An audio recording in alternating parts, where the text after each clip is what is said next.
Hello, everybody. I'm your host, Eric Bird, here at StopStrugglingNow.com. And tonight, Dominican Republic, new taxes are coming. We have a lot to talk about this evening. Stock market high for the S&P 500 once again. We're riding the wave. And of course, passive income. What else can you ask for? It's coming. And welcome to the SSN Nation Money Making Monday live stream. Stop struggling now gear.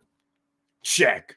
And please like, subscribe, and click the bell below so you get the latest updates. Now, let's get to it.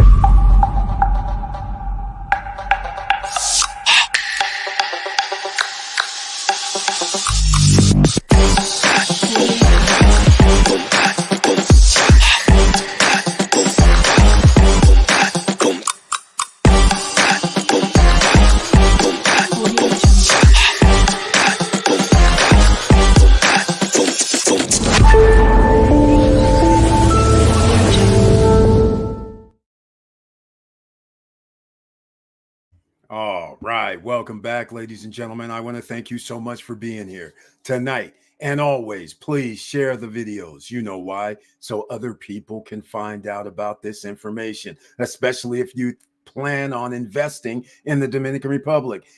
If you plan on visiting Dominican Republic, if you plan on doing business with the Dominican Republic, all phases of the island are going to be affected if the Congress of the Dominican Republic actually does the tax reform. It's talk, but whenever there's smoke, there's going to be fire. And the short-term rental market, I would hold on, brace, because again, Airbnb voluntarily says we want to pay taxes. I went over this in the Dominican Republic Weekly, episode 29, but now I'm going to delve into it, and I'm going to make a separate video about this tax situation and how it's going to impact a lot of people, including Dominicans, which is actually the worst part. Now, let me see who's in the house here tonight. So once again, don't forget, we have El Monte. One, welcome to the SSN Nation Money Making Monday live stream, and says peace. Right on, man. Thank you so much for being in the house. Peace to you as well. We also have the new retiree from a few months ago, Victor Marrero. He's about to be Mr. Worldwide, and he's another investor in the house. Welcome to the SSN Nation Money Making Monday live stream with that icon I greatly appreciate next to his name. And he brings his tagline, hello all, let's do this. And that's what we're going to do today, because we have a lot to talk about when we have the stock market reaching all-time record highs. Who didn't see this coming? Well, all those who may or may not have been watching the SSN Nation channel, because we made it plain and clear. If you're going to have trillions of dollars of stock buybacks from the top 7 countries in the world, I think the stock market indexes are going to go up because people are going to be buying their stocks. But more importantly, the corporations are buying their own stocks over the next 3 years. So their stock prices are going to go up. So that means you need to have an ETF. Yes, ladies and gentlemen, we talk money making, we talk stocks, we talk dividends, we talk passive income. But let me get into the Dominican Republic new taxes coming before all. And Victor Marrero, let me know when you proceed with this worldwide tour, which I believe starts in the next 5 to 7 days. So we look forward to that. Let me know if you ever decided on your channel name, so we can go over there and subscribe now. So we'll be ready when you're going on your worldwide adventure, trying to join the Mr. Worldwide Club, which I'm looking forward to. All right, let's see what else we got going on. I have the Instagram. Oh, the report from Instagram. Every live stream, I'll give you a report. Remember, we went up to 919. Well, at Instagram, again, we have the Instagram push. I want to see what keeps happening. Go over to Instagram. Look for Stop Struggling Now. Well, not .com, but Stop Struggling Now. And That is our name on Instagram. We went up to 919 yesterday. I think it was yesterday when I did a video. We went down to 917. I haven't looked today because this is what I always told you guys. It rises to 919 and then all of a sudden it takes 2 to 5 people away. So generally it goes from 919, 918, and it drops down to 914, 915, occasionally 913, but it stays within this 5-person range for some unknown reason. Or is it unknown reason? That's what I want to ask you about. That's why down below at the bottom of this description box on YouTube, make sure you go down, sign up for our social media platforms, and show some love that way as well. All right, let's get into it, shall we? Because I don't even know which one to start with first. Here's what I think I'm going to start with first. Because like when I go to the Dominican Republic, what do? I generally do not stay in all-inclusive locations.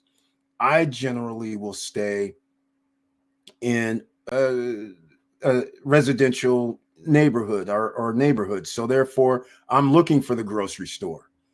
I'm looking for places that I can go shopping at the mini mart grocery store because I like fresh fruits and vegetables, right? So, and outside of the country, a lot of places, somewhat like the DR, they don't use the same chemicals and everything that we use in America to make produce. And a lot of their produce is natural, organic type produce because we're on an island. So the thing is, this tax proposal, as you can probably see on the screen, it threatens healthy eating, says on PECO. And some people are going to go, well, who's on PECO, right? Well, I'll get to that in a second. It's their official name is the National Observatory for Consumer Protection. I know, isn't that crazy? On PECO is actually the National Observatory for Consumer Protection. Called on a congressman to study the tax reform proposal. You know what happens. So they're going to tax the healthy, just like what they did in America. I mean, it's like they're running the same playbook. Stuff that is natural for you, healthy for you, they charge you more than the garbage stuff. Same playbook in America for the last 50, no, not 50, because really, unless you lived in farm territories or like in progressive states like California, organic and natural foods wasn't a thing. So when I used to leave California and go to other states, I go to the grocery store and they're looking at me like, what do you mean organic? What do you mean natural? We don't have that. And that was for years. And then eventually they had like one row in the produce section, a 1.5 feet by rows, and then that's it. And now you can go to a grocery store pretty much in America, a lot of places, and you see organics, you see natural food stuff. But again, when it first started, they raised taxes on natural food, the foods that are good for you, they raise taxes. But the Dominican Republic is going to do the European model as well. They're going to make it more expensive to buy sugary items because sugar is bad for you.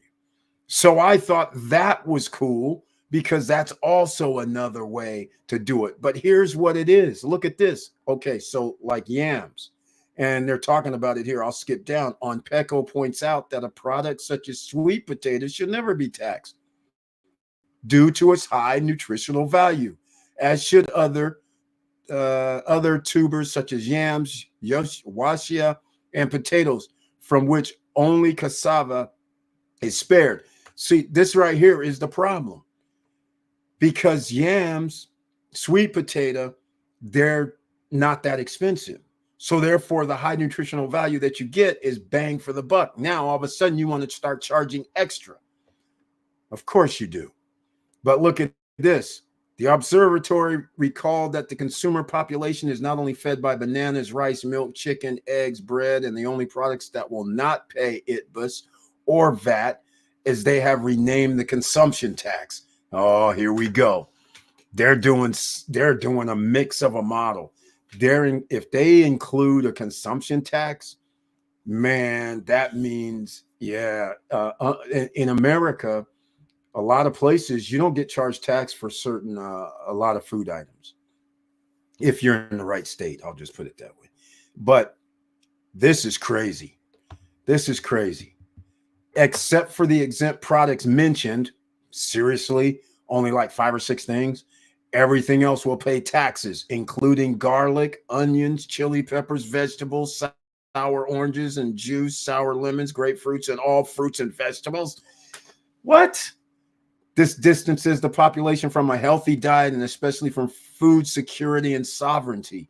I agree with all of this. I agree with all of this. What are they doing? Okay, so let's get back to the tax situation at hand, since this is going to be the subject matter. So once again, Victor Morel says, saw your video about the DR proposed tax increases and changes. It's still a proposal. It hasn't been approved by Congress. Do you know the tax rate proposal also based on rental income only? No, we don't know that yet, but here's the situation. With regard to, I'll start it with the first, right? You are correct. It is still a proposal, but here's the thing. They're already forming it. So in my eyes, it's going to happen. We just don't know if it's going to happen like the Open Skies Agreement that was announced last June, and it still isn't officially taken hold. It's just along that same line. I expect in about a year and a half, there's going to be something coming down. And these guys, from everything I've seen, it does not look like they're holding back. The only thing not included in this right now is the Airbnb tax. You have two parties that want to tax. You have the Dominican Republic that wants to tax short-term rentals. And then you have Airbnb, one of the short-term rental companies, volunteering to be taxed. Anytime a company volunteers, because they know they can't fight it, either they're going to be blocked saying no way, or we're going to tax you. They have no leverage. All right. There's no leverage. So if the DR says we want tax to be 20%, then they're going to pay it. If they say it's going to be 10%, they're going to pay it. It doesn't really matter. There really is no leverage. All right. Because at this point, after the units are built on the island, either you're going to play ball because they have no incentive. Remember, the incentive was for you to buy a townhouse, buy a villa, buy a condo. We never cared about if you can actually re-rent it, because we're building all these hotels on the water all around the island. So in essence, who are they going to be more prone to take care of? Is it going to be you as the individual, or are they going to be you as the guy that's renting short-term rentals at below hotel prices? I think they're going with the hotels, and they're going with the 5 families, right? They're going with the families that own the Hard Rock, Moon Palace, and other properties on the island, right, and around the world. And then they're going to be going with the other families that own damn near all of Cap Cana, right? So, and the airport. So again, they're not going to F around with these guys because they get, little bribe money. That's what I'm calling it. In America, they would be getting, the senators are going to get paid. And that's what's going to happen in the DR. Remember when I made the video, episode number 28, Dominican Republic Weekly, and we talked about it on the live stream. Remember when the hotels started complaining? Yes, 2 weeks ago, they wrote an article in Dominican Today, and the hotels were complaining about all these short-term, all these condo apartments that's coming out. You got to do something, government. It's not fair. Okay, well, it's coming, ladies and gentlemen, with regard to that. It ain't fair. They're going to do it. So the number that I think, I'm seriously, you should brace for it. I really do think you should embrace for it. First of all, I don't know what they charge hotels. So I do know ITBUS is 18%. I'm really thinking they're going to do some damage. I really do. I really think they're going to do like 18% or 15% or 20%. That's what I think they're going to do. Try to minimize, because there's going to be a lot of people out here that messed up. They're going to say they weren't part of the SS&N Nation, and I believe they're going to mess up by buying properties like right now, where you're buying 1-bedroom condo apartments and they're trying to charge like 200 plus thousand for a 1 bedroom. And how this works on a short-term rental platform, it's very easy. The short-term rental platform, if I have to charge $200 and all of a sudden Airbnb, this is what's the worst part. If I'm on VRBO, I have a plan that I could pay VRBO money in advance, and then all they take is nothing or 2 or 3%, right? That's fine. But at the same time, VRBO has to sign up also. So in other words, if they came back and this isn't going to be the number, I don't think. I think 20% is going to be too high, but I wouldn't put 10 to 15% past them. But I'm going to use 20% in our case. I have a apartment, condo, villa, townhome, it doesn't really matter, for $200 a night, what I put on the books. But if VRBO, if Casa, if you have whatever, depends on your accounts, Airbnb, you now from a $200 and they did 20%, that means to the customer it's $240 a night. But then it's not $240 a night because I'm going to charge, let's say $45 housekeeping fee, but that's a 1-day charge. So we'll just bypass that. But now we have the Airbnb Casa charges, which apparently keep rising, and they seem to be on their own like 20 to 25%. So now I'm sitting there with booking things, and a person says, well, I want to stay 5 nights. So to them, it's $1,000. But before it's over with, you're talking about 20% more is $1,200. And now you're talking about the $45 housekeeping fee. And now you're talking about the Airbnb fee, which they're getting out of hand, trying to charge like an extra $100, almost damn near 10% themselves or more. So the next thing you know, their thing is $1,350. And they're sitting there like, well, wait a minute. I was staying 5 nights and I thought it was $200 a night. Okay, well, now I'm going to spend $1,350 for 5 nights. I go then, like a smart shopper would do these days, then they'll just go online. They'll be like, okay, there's 2 of us. It's going to cost me, or 3 or 4 of us. They're just going to go online and they'll just put in Expedia, Priceline, whatever. And the next thing you know, you're sitting there going, well, wait a minute. I can stay in an all-inclusive spot for $200 more for the 5 days. Where are you going to stay? I mean, I know where I'm staying. I'm going to be like, well, F that. I don't really care about all that. I got to go shopping. I got to go get groceries. If I go eat out, I got to get drinks and eats and all that. Okay. Instead of me paying I'll do the actual numbers. All right. Just for everybody, because in case somebody's watching, I'll do the actual number. So in my little exhibit here, $1,350 divided by 5 nights, that's $270. So now anybody right now watching, you can go to Airbnb. You can go to Priceline, you can go to Expedia, you can put in look for all inclusives and tell me something. If I had 3 people with me, right?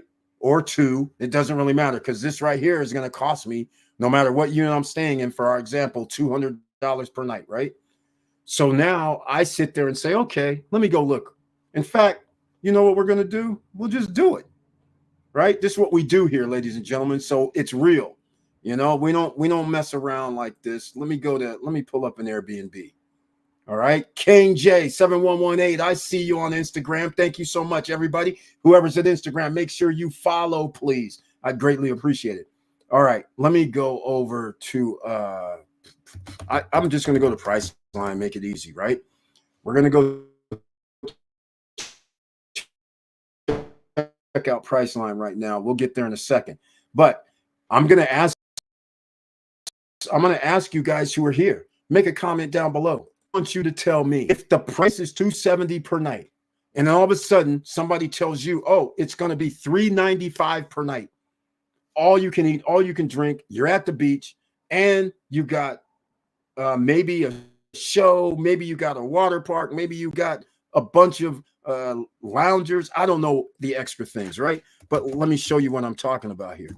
And so just to make it fair, I'm going to use a date that's going to be high season. All right. So everybody agrees high season February. That's not it. No. Wait, what happened? February. No, that's too long. All right. That's wrong. February 20th for 5 nights. That would be 25. So here we go. Let's see what happens, ladies and gentlemen. All right. Let's see what happens. All right. This is what it looks like out on Airbnb. I'm going to find a place. It's going to cost me $1,350, $270 per night. I guess we're going to have, I shouldn't be doing this then. I guess I shouldn't be doing this. We getting here. All right. So let me know what you guys think. If it costs you $270 per night and somebody tells you it's $395 per night, but like I said, it includes. All right. Here we are. Look. Live Aqua 374. Dreams 411. Let's see. Ria Republica, adults only 265. Hard Rock 538. Now that's almost double. So somebody might say, no, I don't want to stay there.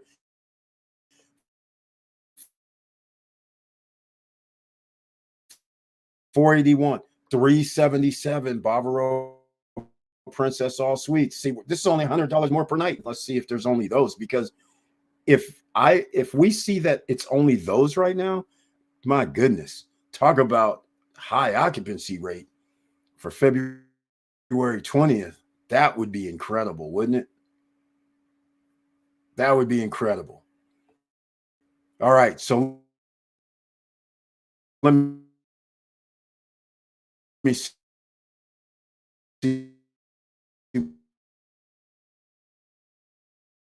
what else we got. I wanted to talk about, if we don't get disconnected.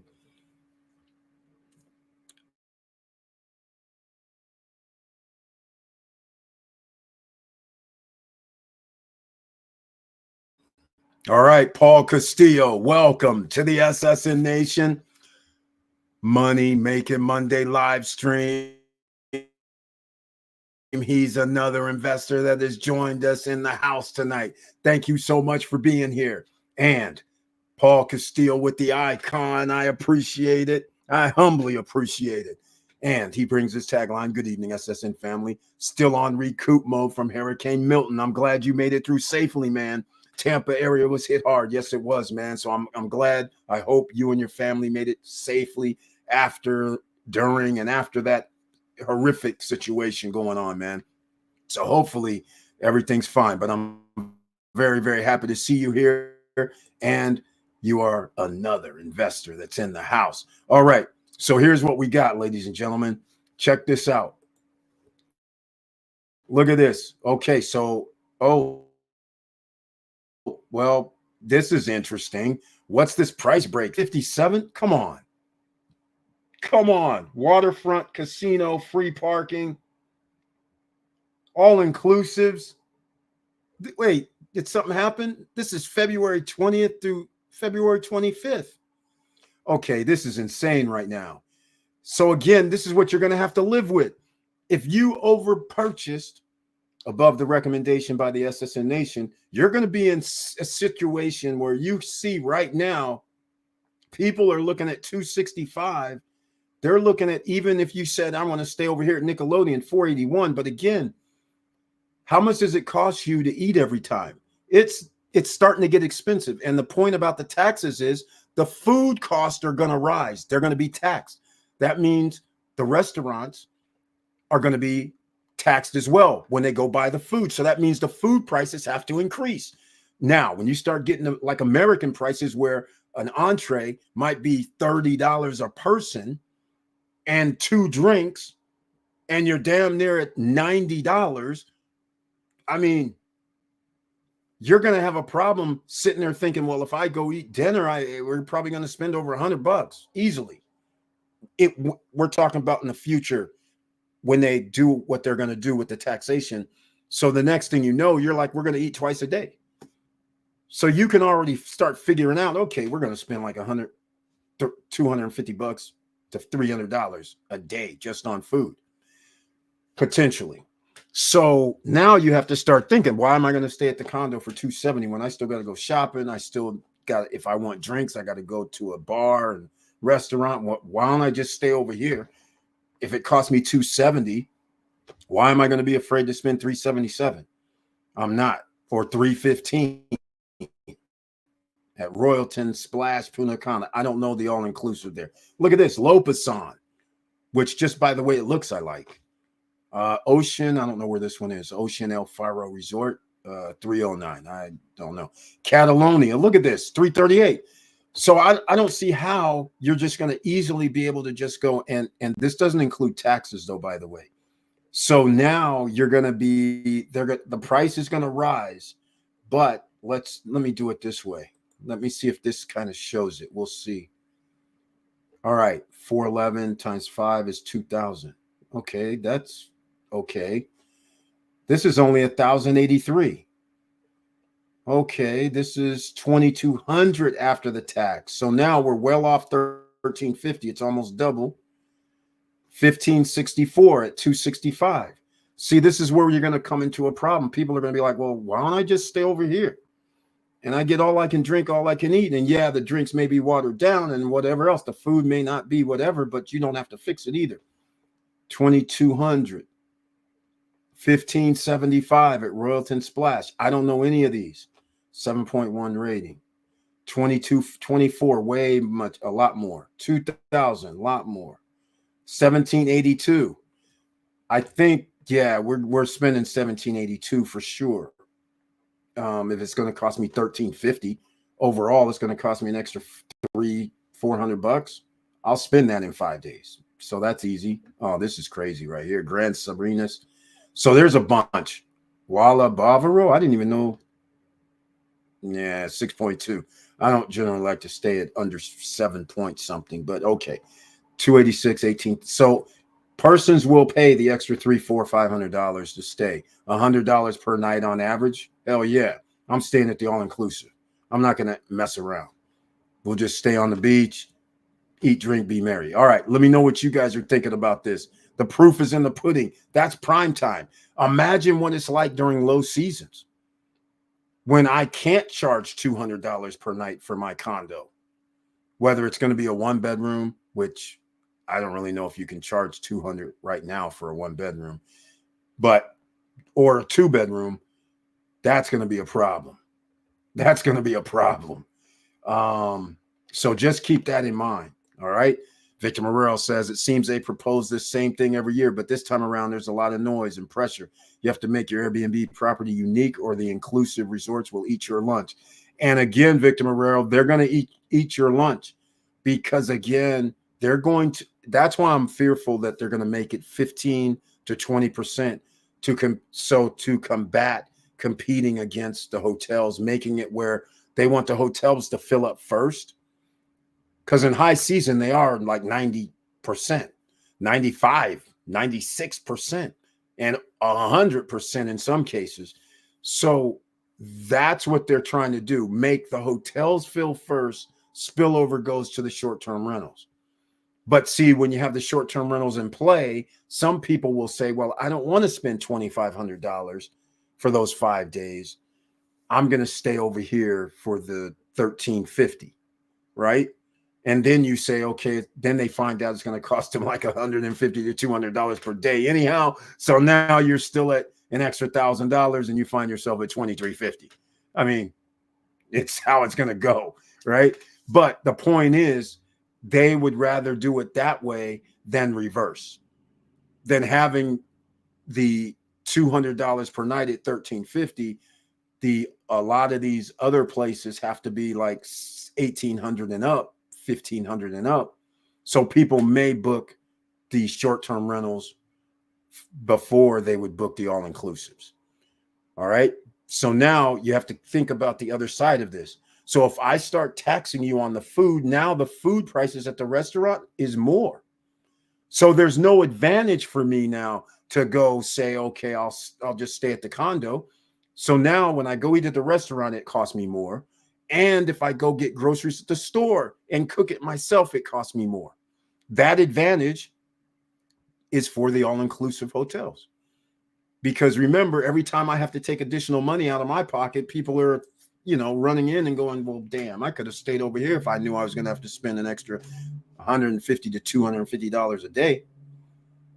That's what starts creeping in. And so then some people would say, well, I like to just stay with the locals. That's fine. But I'm just saying a lot of people who are traveling to this island aren't thinking, I want to deal with a lot of stuff. They're just like, I'm here to vacation, go to the beach, go to some excursions, see some shows, listen to some music. And you have most of that on the all-inclusive properties. So they're sitting there like, and I'm at the beach, so I don't even have to do anything. So why am I going to stay over here? And again, what's the incentive? The only incentive otherwise is to have that same $200 unit per night is only $100 per unit. But if you bought the property for over $100,000, you don't get to charge 100. Otherwise, you're going to be at 5%, 6%, 3% profits. And all you guys who wanted to get involved with condo hotels under this scheme, this taxation scheme, if this thing goes through, which they are seriously, this is the most amount of taxation stuff that they've ever put out, quite frankly. That's why I believe it. They never were talking about consumption tax, tax on food, none of this hotels taxing. Airbnb says, hey, we're going to pay taxes. We're willing to. This has moved way further than just conversation. They actually have identified where they're going to place the taxes. This isn't just random, well, we're going to tax more. This isn't, we're going to, like last year when the Minister of Tourism says, yeah, we're going to tax the Airbnbs, just not yet. This is moving way beyond that. And now you're being taxed for everything additional, which turns this into a lower price place to come and visit to a little more. I mean, just 10% to 20% more is significant. This is not Vegas. All right. This is not Vegas. Keep that in mind. All right. Yeah. Victor Morrell makes a point. Airbnb property unique. Unfortunately, Victor Morrell, see, this is where the problem's coming in. This is why I made a big stink about condo hotels, because you don't get to do what Victor Morrell's talking about here with the property unique, because your unit has to be fully furnished just like everybody else is, like a timeshare.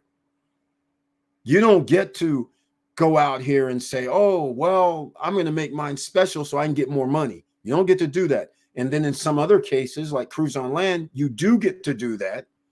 But the thing is, Cruise on Land says, ha, ha, ha, we got you still, because you can only do plus or minus 10% whatever our rental rate is. So if our rental rate is $150 a night, you can only make yours $165. And if you're not getting any rentals, the lowest you can make yours is $135. You have to stay plus 10% or minus 10% of whatever they're charging. Now, I suspect they're going to charge a little bit more, because they're probably going to have an all-inclusive component to what they have going on.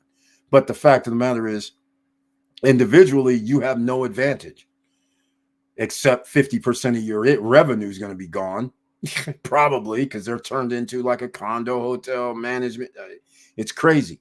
So now when we were starting out and I said, don't buy anything over $250, and here we have people right now, and I'll use like Poseidonia, a one bedroom, $230,000, $250,000, a two bedroom in the $300,000, and they're in an upscale location. So in this situation, condo hotels by Aston, they may find themselves where a one bedroom is going to be $375 to $425 per night. But then if that's the case, I don't see how they're going to get that an abundance of rentals. Two bedrooms that cost $350,000, $360, you can't charge $360 you're going to be considered a hotel. That means you're going to have to add on that whatever the hotel rate is. Is it 15%? Is it 18%? Whatever it is right now. So now you're going to have people going, okay, $500 per night to stay here. Why am I going to stay here? It causes a problem. The only way that's not a problem is if you have so many tourists. What I mean by this is if occupancy rate at all inclusives are, let's say 97%, and then you still have a couple of million people looking for a place, then it's sustainable. Then people will have to pay if they're coming. But most people don't come to an island last minute. See, that's the other thing. People don't go to Hawaii last minute unless it's kind of like, okay, I have the extra money. But generally people make reservations in advance. They just don't wake up tomorrow and say, yeah, I'm leaving in 3 days or 4 days or 5 days. They make plans. They're price conscious, and trying to keep their expenses down for the flight and the hotel. And so save whatever you can. And there's where the problem comes in, because now I can't charge you, or I can try to charge you. I mean, I just don't see how it's possible, but $350 a night for a 2-bedroom. That's just a condo, a pool, and a restaurant. And yeah, I can go out to the water. I'm just using Connor Rock as an example because they changed that, which was major. And after that, it's kind of like there's a spa here. There may be a restaurant. Well, only at Victor Moreau's Galaxy. Not everybody has the restaurant feature and spa feature either. But the fact of the matter is, it's a condo, pool, snack bar, pool bar. I'm just using Galaxy though. I don't think all of them have that. But if your project does have that, are you willing to spend $350 to $400 per night? And then you got to hope that your occupancy rate is not 40%. And you better hope you don't have a mortgage, because you still have HOAs and you're still going to have mortgage, and you're going to be taxed by the HOAs. Just because in the contract it says $2 per square meter, after 2 or 3 years goes by and they start adding taxes, that means the HOA now costs more to operate, because now replacement cost on anything exterior wise costs more. Anything, they have to pay employees more. Everything's going to cost you more. So they cannot sustain. They can't even forget the $2 to $2.50 per square meter charge for HOA fees. Those are going to go away. This is not going to happen. I'm going to tell you right now. So some people right now are starting to think, damn, I got a 1,500 square foot place. I could be paying $450 per month. Exactly. That's exactly what's going to happen. I'm just sorry. I got to be the bearer of bad news. And if you go over the $250K price and they don't get the tourism to the Dominican Republic, you are going to have a very, very hard time, because you need to be at over 50% to 60% occupancy just to be like almost a little bit to make some money. And I'm only talking 4 or 5%. I'm not talking about anything major. You're not going to get to the 20 percentile, the 15 to 20%. You're not getting there. All right. Just keep that in mind. So this is why there's things that I always said, just so you guys wouldn't do something crazy and then not make sense. All right. So we've been talking about it. Everybody can do their own, but you can see where this is going, ladies and gentlemen. Victor Moreau, I am thinking I can change 40% of what the Hard Rock nightly rate is and still come out ahead based on 40 to 50% occupancy. You have a 2-bedroom. Well, it all depends. What do you plan? You're going to charge, wait, 40%, 40%. The Hard Rock's going to charge well, it's 5 something right now, but it could be $1,100. But let's just say we'll use Victor Moreau's price point here. So if we do, what was it, $538 per night plus taxes, and so that means it was probably going to be, I don't know what it was going to be, but anyhow, $538. Are you saying the $538 times 40%? $215, $220, $225. Okay. I like it. So far, that's in your purchase price range. And then if we do 50% occupancy, 365 divided by 2, that's 182. And I'll use times two. I'm going to use 230. That's what I'll use. And so 41,000. Okay. I'll divide. I'll just, what we do with real estate investments and normal investments without looking at any paperwork, we automatically do 50% just to be safe. So what I'll do is divide by 2. So that gets us 20 G's. And he's going to pay like, I'm thinking, I'm just going to go with what I think. I think it's going to be 4 G's a year. So he's going to be like around 15,000. And then how do we figure out our yield? We go 15,000 divided by the yield price, the purchase price, shall I say. And that's going to give us, it's only at this price point, 6.5% at 50%. That is not good or great, in my opinion. I mean, it's fine. I took off 4,000 for the HOAs, so that meant 350. Is that right? 330, 325 per month, somewhere in that ballpark, right? That's 4 G's a year, and that's free and clear. So now the problem comes in. All of you who said, I'm going to have a mortgage, now that $15,000 you might owe, well, I'll just use 50%. You might have owed $100,000. Then you decided to get an 8% loan on $100,000. Anybody want to guess how much that's going to be? $800 a month? $9,600 a year? Is that right? I think it is. That leaves us $6,000. And I got bad news for you, ladies and gentlemen. $6,000 divided by a purchase price of like $230K. That's 2.6%. And you're not going to want to do all this stuff for 2.6%. So this is why you're going to put yourself in a little box. If now Victor Morel's property is at a different location. I'm going to tell you right now, here's the way I think. He's like at the pseudo Macau spot, Hard Rock, Moon Palace, Hyatt. I don't think he's going to be charging 40%. I'm anticipating about a year and oh no, it's going to be 2026, Victor Morel. After I saw the new thing, I thought the property was done on one of the sides already. What I saw, you still got another, it's going to be 2026.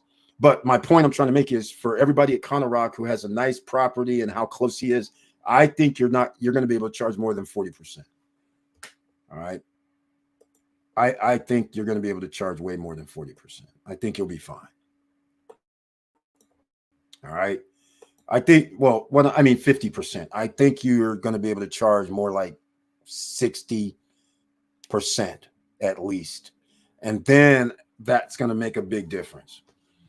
60% is now going to be 300 and something per night. And instead of having a gross of, let me pull up a calculator. Like I'm going to use like 375. And I'm going to use divided by 2. But anyhow, I'm going to do this just a short, real quick. I'm just going to go 180. Okay, we'll use that. 187.5 times 375. Yeah, see, that's 70,000. So now that's a whole different ball game because now we have, instead of having 15,000 left over after the split, we're going to be like 25,000. So 25,000, we're at 10% pops. And that's 50%, but I think you're going to be able to charge 375 at least. All right. Only Real Love. Thank you so much for being in the house. Nice to see you at Instagram. Make sure you hit that follow button. All right. Hopefully everybody can understand what I'm talking about. What these taxes are going to do to you is no joke. You can't be playing around out here thinking that everything in gold is going to glitter. Because what they're about to do is, I'm going to even show you what the Harvard professor says that I had in my video. Oops, I didn't want to do that. Damn it. I'm going to show you guys for what the experts say. Oh, no. Okay. I'll go a different route. I'm going to show you not what the experts say. I'm going to show you what the restaurant owners are saying. Look at what they're saying, ladies and gentlemen. Okay. Hold on. I lost something here. Audio gone. You guys can hear me, I hope. It's saying I lost my audio. That's weird. All right. I lost audio somewhere. I don't know where it was, but now you can see it. There you go. Yep, 157. What? Be careful. They may be a timeshare. I don't know if any all-inclusive resorts there for that rate. Oh, Victor Morrell, you missed it. It was Rue. No, they're legit. It was the Bavaro one. It was Rue, and it was, I don't remember the third one. So they're having some sort of special price war early, because remember, that was February 20th through the 25th. So they're trying to get people in. This is how they get to 98, 99% occupancy during low season. They get all these low prices right now, months in advance. And then as it gets closer, they raise the price back. They won't have these specials. They're just trying to sell some units. And it was the Thursday checkout on Tuesday. So prime time. So I think that's what it was.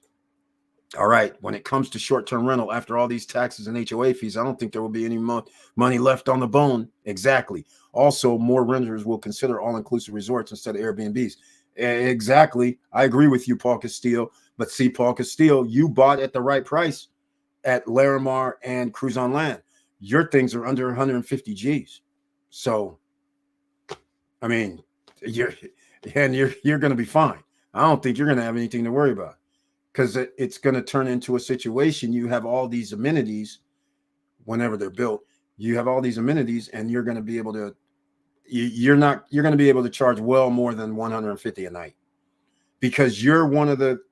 You have two properties that are anti all inclusives. You're one of the only properties besides Atlanta and inside Vistacana. Everybody else has to fend for themselves. There's only so many places. So you're the only one that can say, hey, I have man-made beaches, I have beach clubs, I have restaurants, I have a water park, I have roller coasters, buggy rides at Cruise on Land. And then when you say Larimar, it's kind of the same thing, except they don't have the buggy rides and all that, but they got the beach clubs, they have the shopping, they got the golfing, they got the mall, the sports complex, and so does. See, they have everything there. A person doesn't have to leave. And you have ocean views. That's right. I forgot about that. Ocean views from Larimar. So again, people will come stay there because they're like, forget the all-inclusive. I got all ocean view from the unit, high above. We got all this stuff, our own beach club, because we're renting from the owners. We don't have to be at the first level beach club. And we got a mall out there. We got amphitheaters out there. We got golf. We got all this stuff. Yeah, you got to pay extra. But I'll be able to charge $170 or $200 a night for an ocean view unit from up there. And it's pleasantly surprising, because if people go out to Hard Rock and see the Moon Palace, they see 18 stories high. It's huge. It's when you get up on it, it's huge. That's the towers at Larimar are supposed to be 17 stories high. I'm like, these are huge. They're not small. So you can actually see them from Larimar, just with no binoculars needed. I mean, it's towers. You can see them. So I'm expecting all those locations, people are like, what's up there? And things like that. It has a marketing advantage. Atlanta is closer to the beach, but not, but they're going to have a shuttle to their own beach club in Bavaro. So therefore, they have their sports complex, they have their amphitheater, they have their all these amenities and waterways and things like this, spa and shopping, and nobody has to leave there. So they'll be fine. But after you start getting to a certain point, and you're going to need something. You're going to need to be in that Macau zone where Moon Palace and all these high-end properties are, where people will spend $400, $500, $600 or more to stay at that property, like people do in Cap Cana. That's what's going to happen. But the taxation situation, we still have a problem.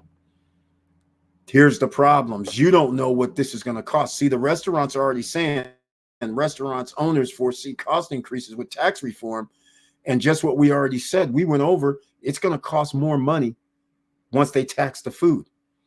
And this is what's going to scare a lot of people too, because remember, some of you do not have comforter for your property.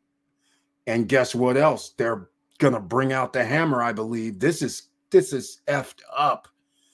The president of Adares, Rafael Omar Cepeda, explained that this, along with other measures such as the increase in the cost of electricity, salary increase, and increase of the real estate patrimony tax proposed in the reform, will affect rents and suppliers, causing them to increase the price of the products they supply.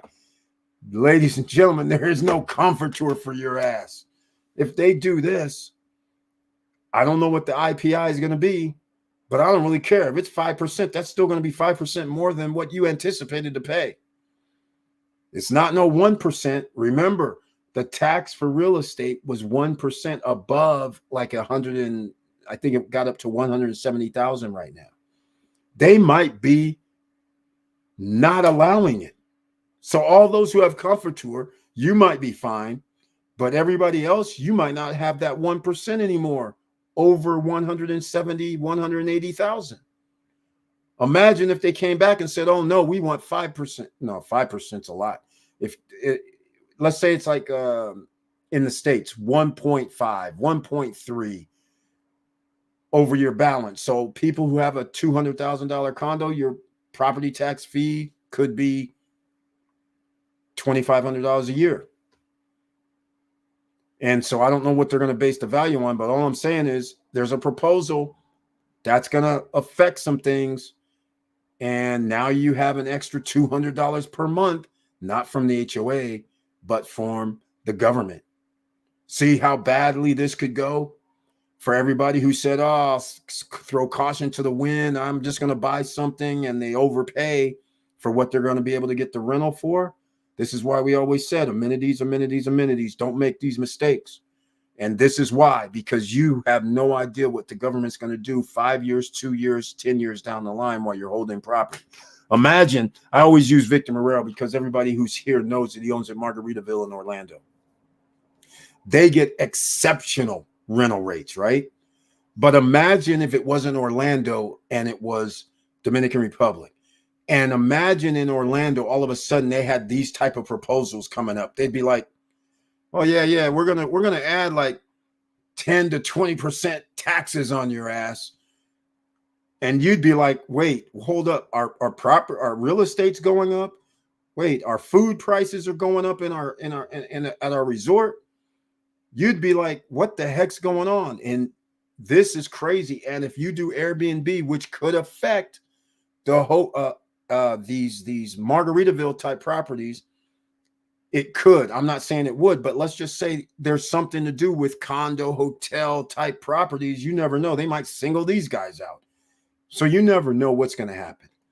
But the point is, there's going to be additional taxes, and here's the scary part. If a stable environment breeds investors coming because it's stable.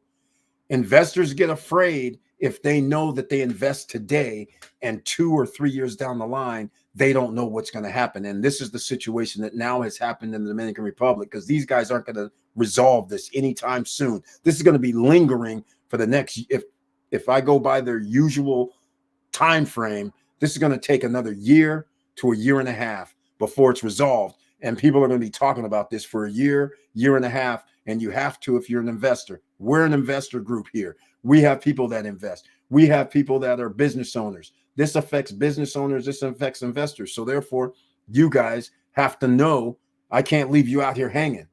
I can't let you guys just arbitrarily be, oh yeah, I'm going to go buy in the Dominican Republic. I'm like, wait, you got to talk about this tax situation possibility.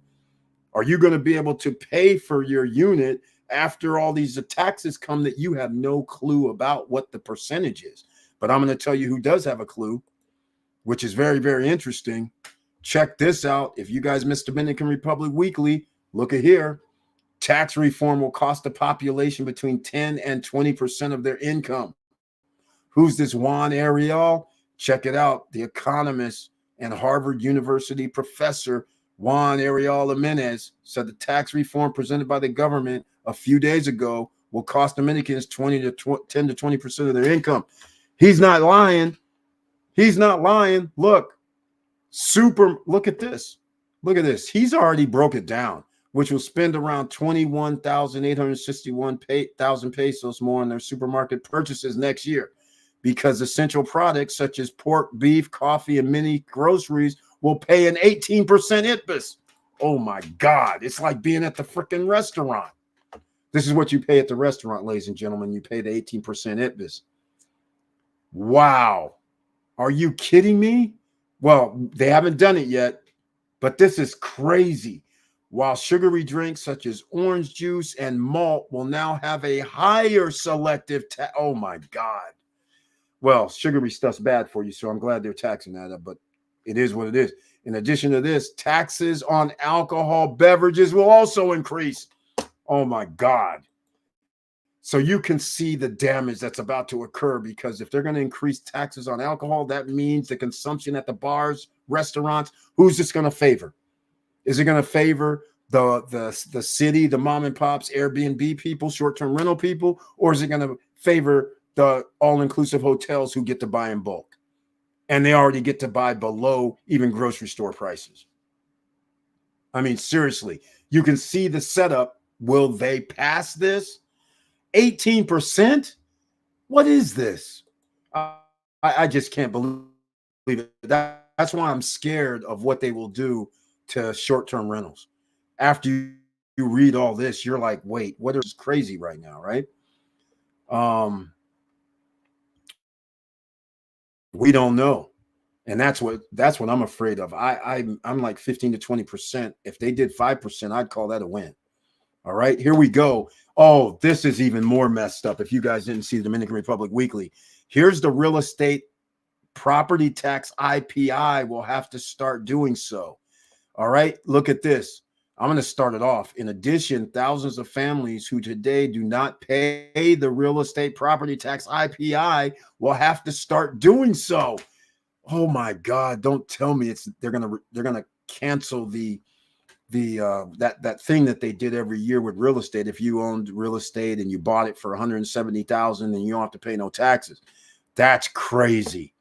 All right, dispersing up to 48,353 pesos a year. That's how much it could cost. But look at this. They're doing the registration for vehicles. Additionally, for each vehicle in the home between 1,500 and 3,000 pesos, additional tag cost will be paid. So a household with 2 vehicles will have to pay up to 6,000 pesos per year more in taxes, he explained. That's $100. That's still significant. You keep doing the food, you start talking about the food, I got to pay 18% more. What kind of crazy is that? And then I got to pay an extra $100 per year for my cars. I got one car, let's say. This is getting crazy. This is getting crazy. And then I got to pay 1,500 to 3,000 for a tag cost. What is that? $30 to $60 roughly, or somewhere thereabouts. This is crazy. This is like USA. This is exactly like USA, taxing people like going out of style. This is crazy. Oh no. On the other hand, the economists referred to digital services such as online purchases platforms, which will force Dominicans to pay approximately 3,191 pesos a year. All right.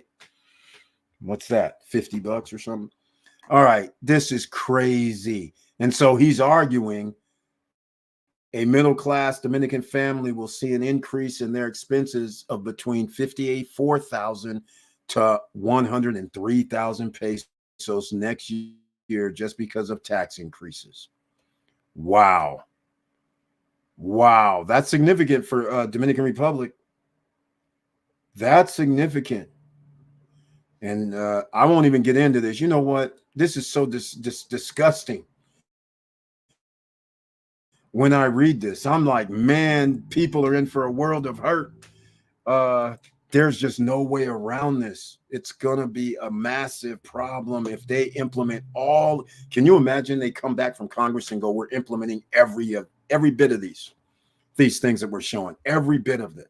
That would be effed up. That's going to affect every investor, every restaurant, every business owner, everybody that's there is going to be affected, whether you're a tourist or whether you live there, whether you're an expat, whether you're from Dominican Republic, citizen, resident, it does not matter. You are about to be impacted like the freaking SA at this point if they use these numbers. This is not for the faint at heart. This is crazy. It just keeps going on and on, though, too. I put a link down below just so you guys can check this out. This is crazy. Let me see. Let me see if I did a Paul Castillo. I don't think there will be any meat left on the bone. He's actually right about that. Actually, I think there will be clientele for both resorts and Airbnb. Our customers will be the local tourism, and those that are tired of resorts want to explore the entire island will be fine. Victor Morero, I don't think so, man. The reason why I don't think like that is because for instance, okay, I'm going to do it this way because I don't really know how many rooms, for instance, that are at Moon Palace. Moon Palace, Punta Cana, for instance. I'll use that one first. Punta Cana. Come on. Punta Cana. How many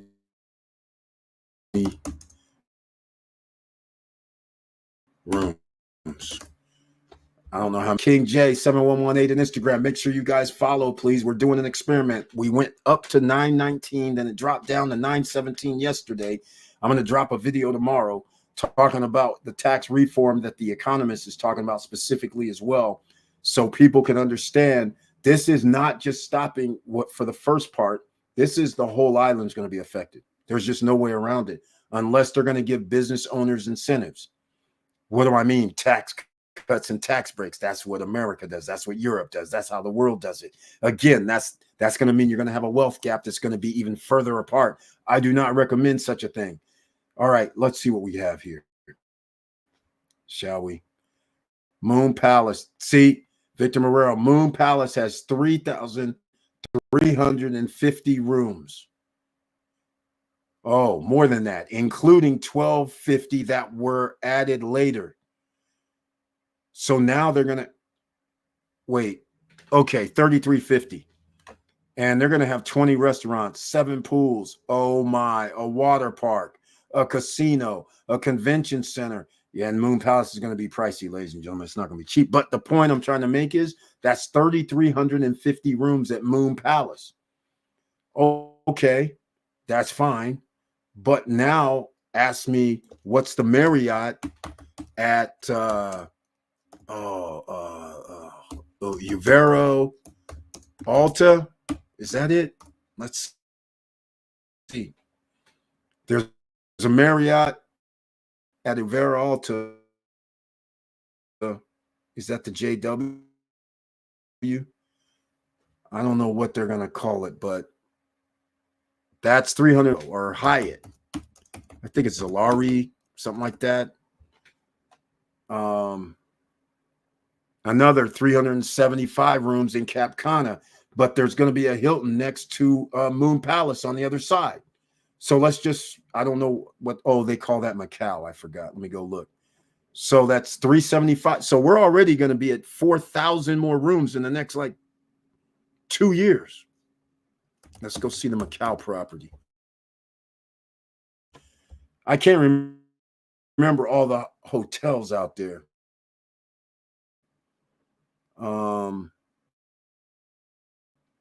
But I don't know which one what's it called?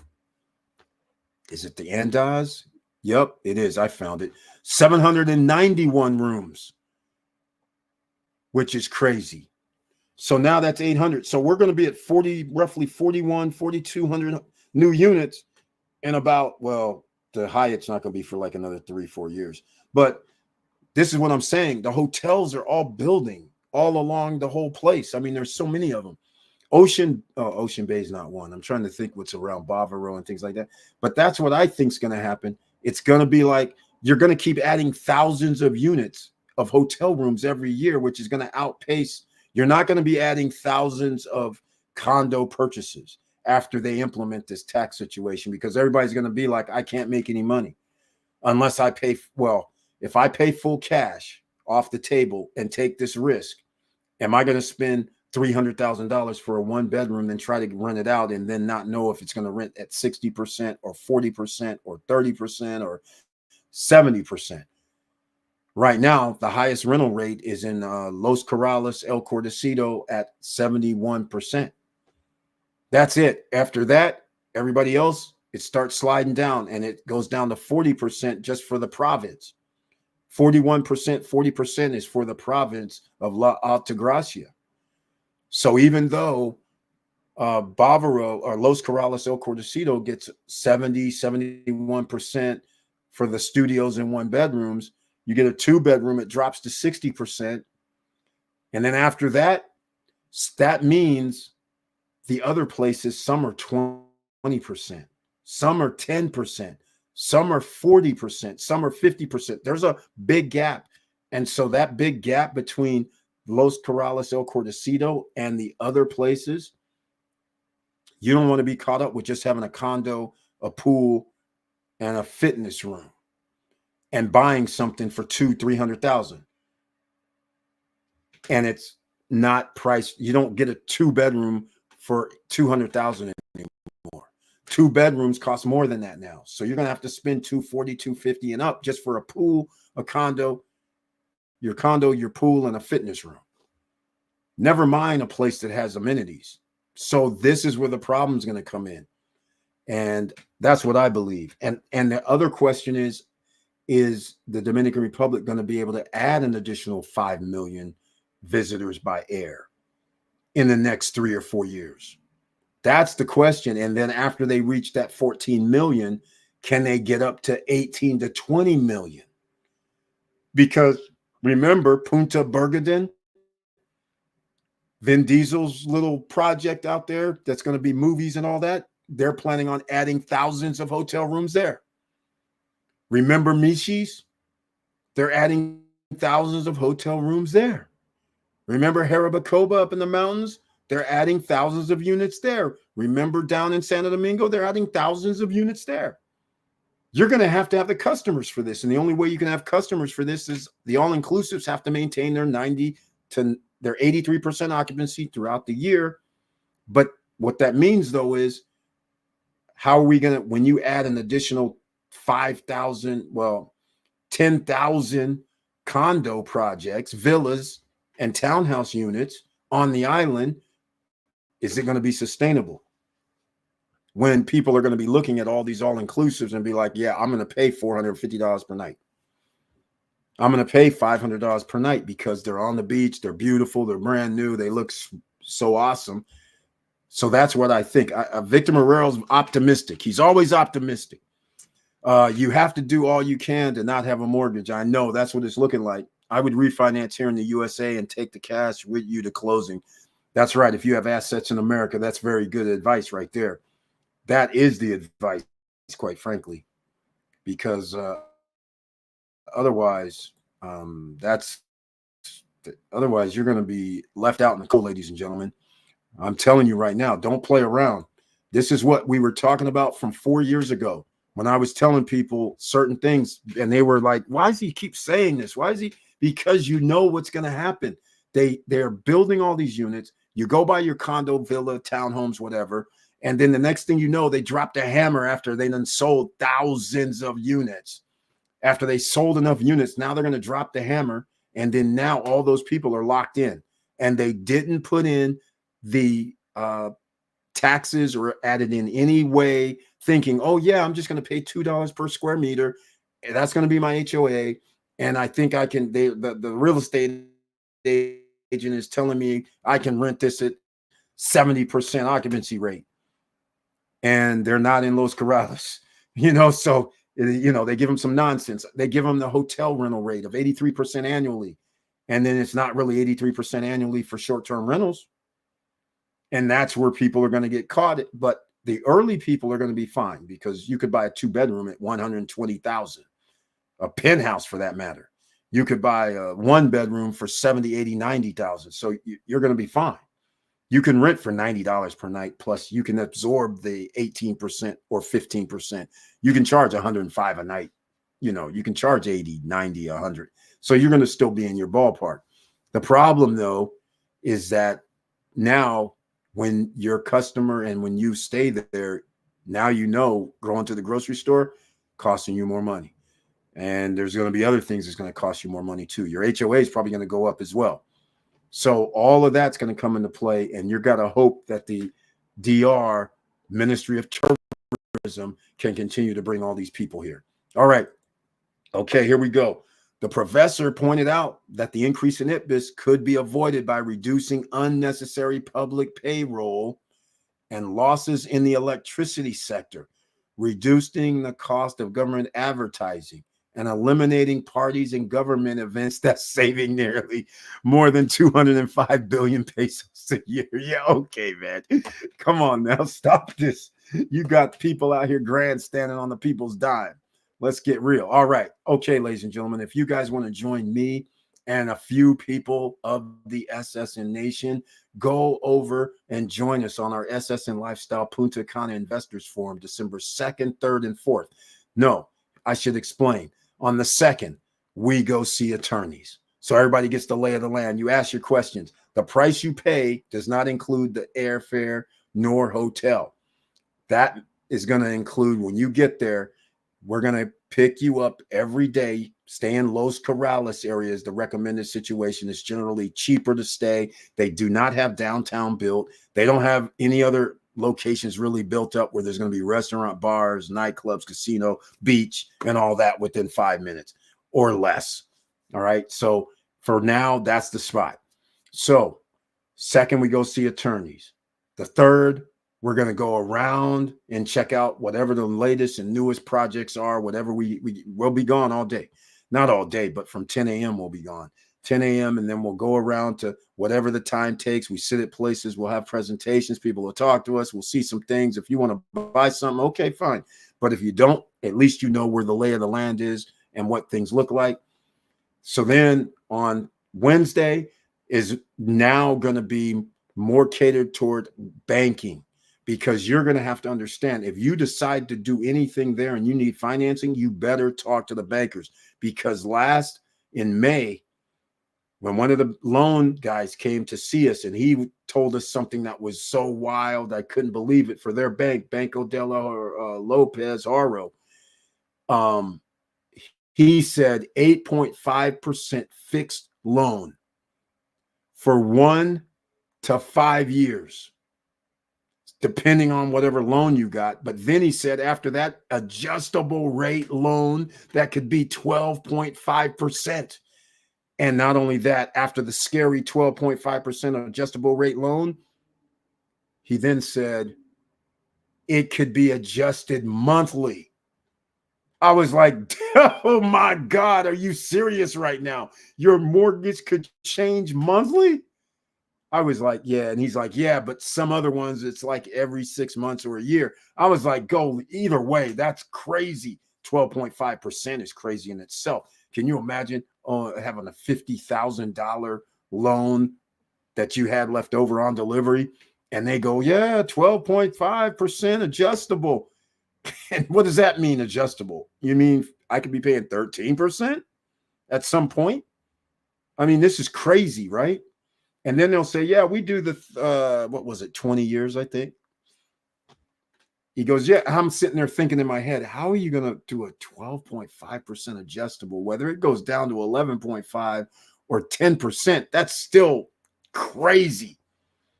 Paying like $5,000 a year just in interest could be a situation. That's crazy right there. That is really, really crazy. So just giving you an idea what to expect. I'm pretty sure as time goes on, this is going to change. So when we go there in December, go to ssnlifestyle.com. You'll see the investors forum up top. You'll see it down below when you get there. It's only $199, but after the next 2 or 3 people, it goes up to $249. So get your tickets early, and I suggest you arrive on Sunday, get your spot, and then I suggest you depart on the 5th. So come the 1st, depart on the 5th. That's Sunday through Thursday is the ideal time, unless you want to hang out and, mingle and hang out, then that's on you. But I'm just letting you know, the 2nd, 3rd, and 4th, we have our own little SSN lifestyle that we're going to be going around with. All right. So letting everybody know what the schedule is. Go over there, show some love. What I'm also going to do is showing you guys some SSN lifestyle love. In fact, I got to load something up here because I haven't loaded. I need to load something up from the SSN Lifestyle Music Festival, right? So we'll do this one.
All right, ladies and gentlemen, thank you so much. Make sure you smash that like button. Make sure the YouTube guys know that we're in the house. And also, if I ever say I'm in France, well, you'll see me already. You'll be seeing me probably, well, I won't be sitting out on the balcony area, but you'll see me. Now you know where the neighborhood is that you can find me. At least one of them days. I don't actually stay near the Chateau Vincennes. I stay nor the Drapeau. But the point is, that's my neighborhood, and I catch the metro right by Chateau Vincennes. So that's what we're going to be talking about one of these days. It'll be next year. It was going to be this year, but hey, we didn't know mom was going to pass away. But everything with probate should be done. Then we'll be over, returning to the Mr. Worldwide platform. And so therefore, I'll be over there and I'll say, now you guys have a sneak peek of, oh, Eric's in France. I'm in France too. Okay, I know where to find them, kind of. Kind of. I'm like in a little hidden spot. You probably wouldn't, you could find me if just walking down the street, but you'd have to be on the same street I am. And I'm not right by the chateau. So I'm blocks over. But it's a nice street, so you can find me. It's where there's, I'll just give you a clue. There's where restaurants, bars, bread, dupas. So anyhow, so let's see here. We're going to keep going with, so let me get back to giving you guys a little spot where you can find me when I say I'm in France. All right, let's see. I did miss this. It may lead to a revolt. I don't think so, man. I don't think so. I really don't. Although I do like, hey, I like this. I like what the Dominicans did. They're like, hold on, we ain't showing up at work no more. All right. Actually, I think there'll be clientele for both. Yes, there's always, I agree with your first statement, though, that there will be. But it's very caution. You have to have caution right now because you don't know the impact. Because we also, well, here's my thing. Those prices that I just showed for the all inclusives, those will not be the thing once this is implemented, if they implement anywhere near what they're talking about, because all that food and alcohol and all that now is going to cost an extra 18% IPIS, even though they get wholesale prices. That's significant. I mean, think about it. When you guys go shopping and you have a bill, let's say it's $300. What if that bill is now 360? I mean, it's not like an extra 310, 320. 360 is different. And it's going to be more than that because some of the stuff is 18%. Some of it you don't have a tax for, but it's only like 6 things. And then the other stuff, there's additional taxes for other things that normally was free for the vegetables. So now you're going to be paying not only the 18% IBIS, but on other special. And if you get sugar items, an additional tax, which you always have sugar items. So this is crazy when you think about it. You could 20% more is not out of the question. 25% more for their food costs. That means they have to pass it on to the customers. And so now you're getting it like a cruise ship situation. Cruise ships used to be so cheap. Las Vegas used to be so cheap, but they're doing the same thing. They wanted sports teams in Vegas. They wanted a baseball team now in Vegas. Nevada has this thing that's like the United States government was built. Taxes are going to be charged by the businesses. And so they keep adding on taxes. We want a stadium. Well, now they want another stadium. That means the taxes have to go up. That means the prices to stay in Vegas, the prices to buy real estate in Vegas have to keep going up because they have to charge more in property tax. So see, this is where they're going. They're doing this thing that should not be happening on an island, especially an island that was a place where people would come from all over the world, a drop of the dime, and it was inexpensive. Now you're changing it into like I'm going to Miami or Vegas or Hawaii. And when you start doing something like that, then you have to meet expectations. That's where this is all going to come down to, I believe.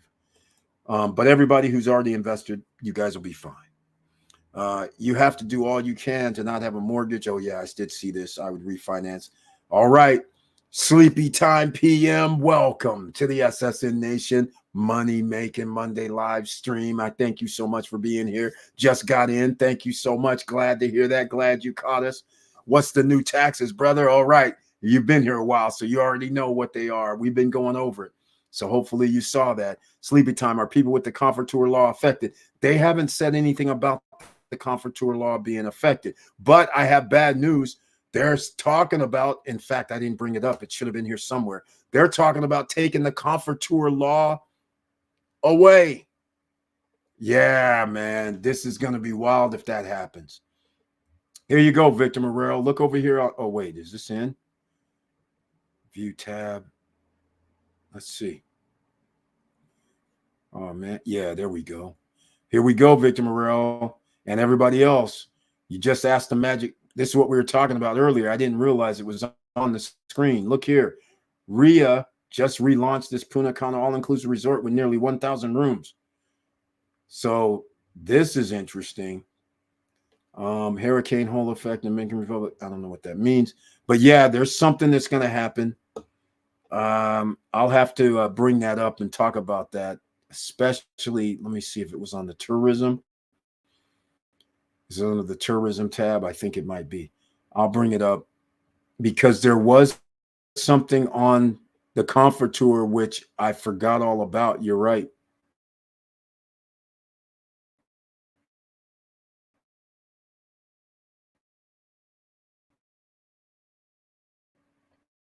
There is something. I just can't remember. Oh, damn. That means, like I said, I'm expecting some damage. I'm expecting 15%. Because this is 18. I'm seriously thinking they might even just do 18%. We can hope for 5.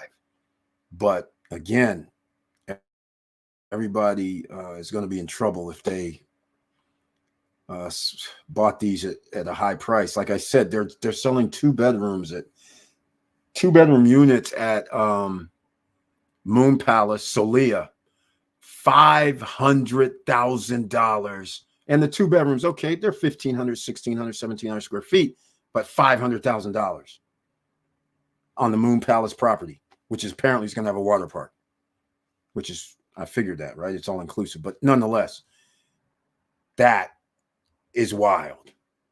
And they probably will have people paying $500 per night. There's a golf course there. It's on the beach. It's 5, it's 5-star. It's going to be 5-star rated. It's right there. Hard Rock, Moon Palace, Hyatt, and then I don't know who's next, but there'll be another high flyer 5-star rated hotel property, probably next to the Hyatt. It might be Nobu, because I know Nobu is supposed to be in Macau as well. So it could be anybody.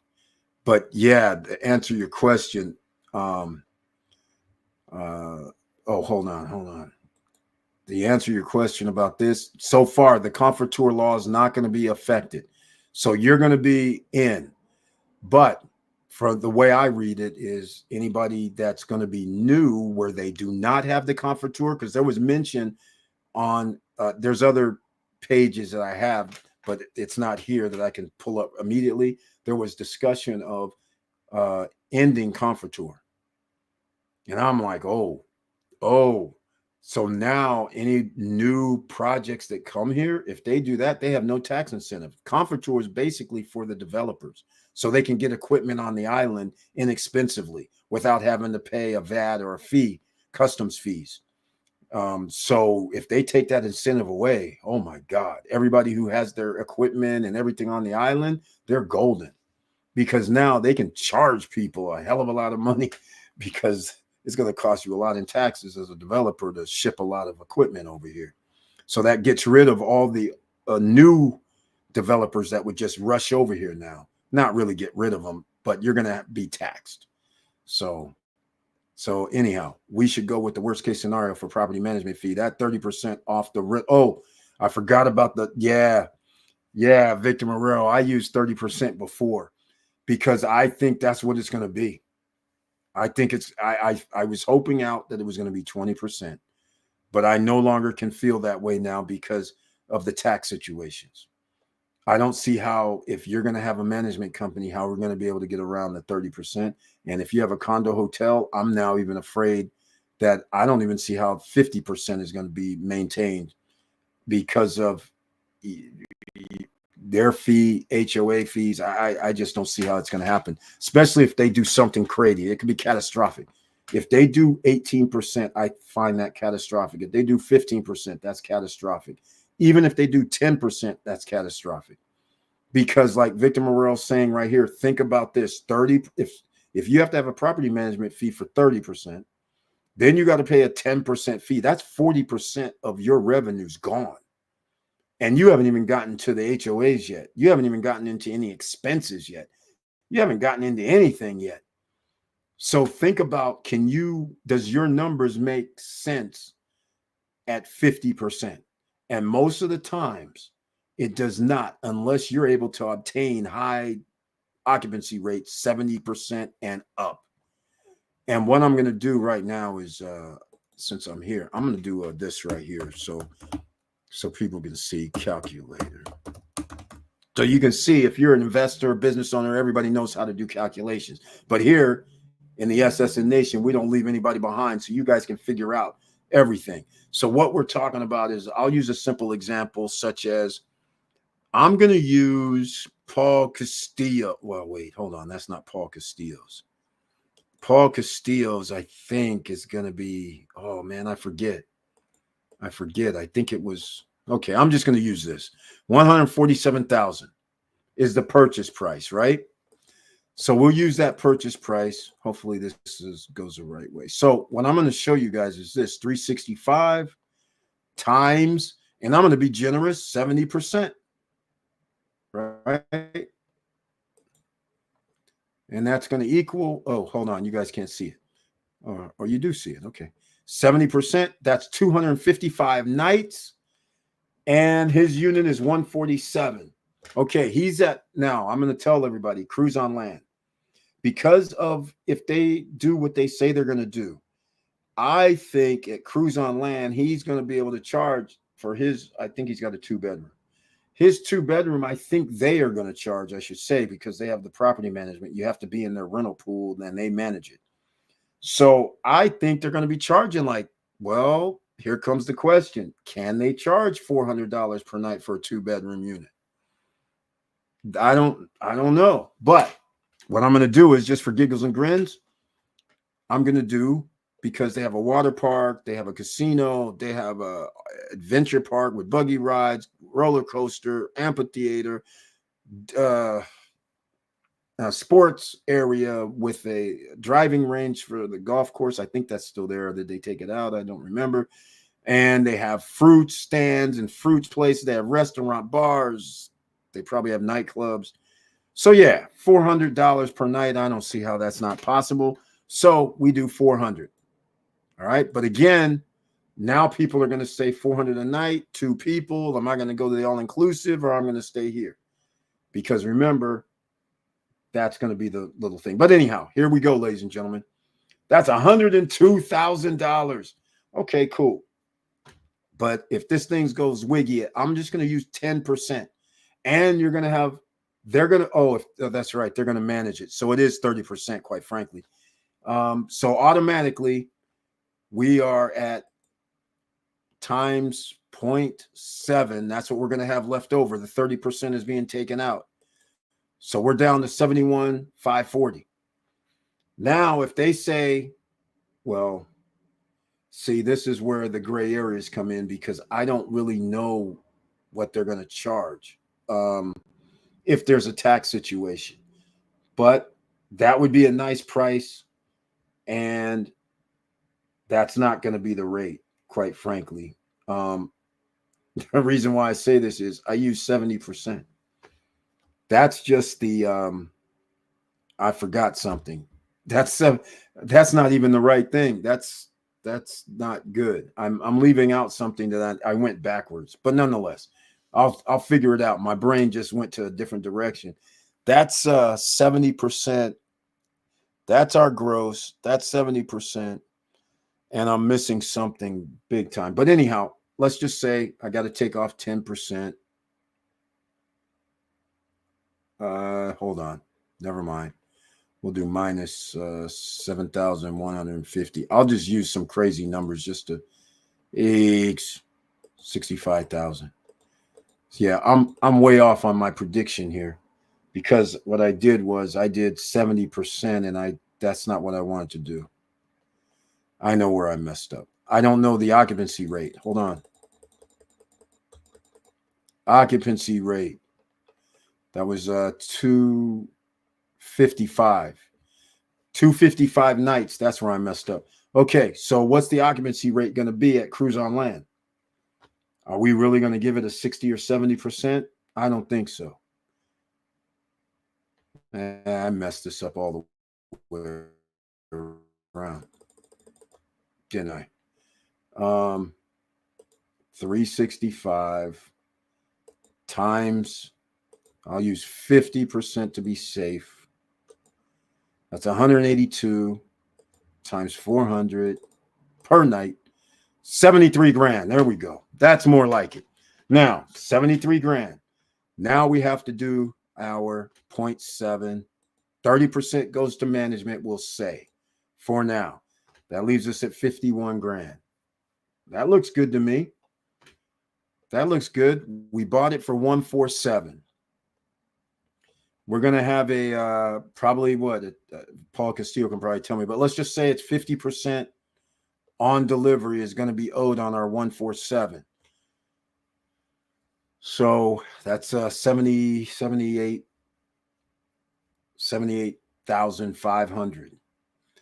Either we have to pay it in cash or we're going to finance it.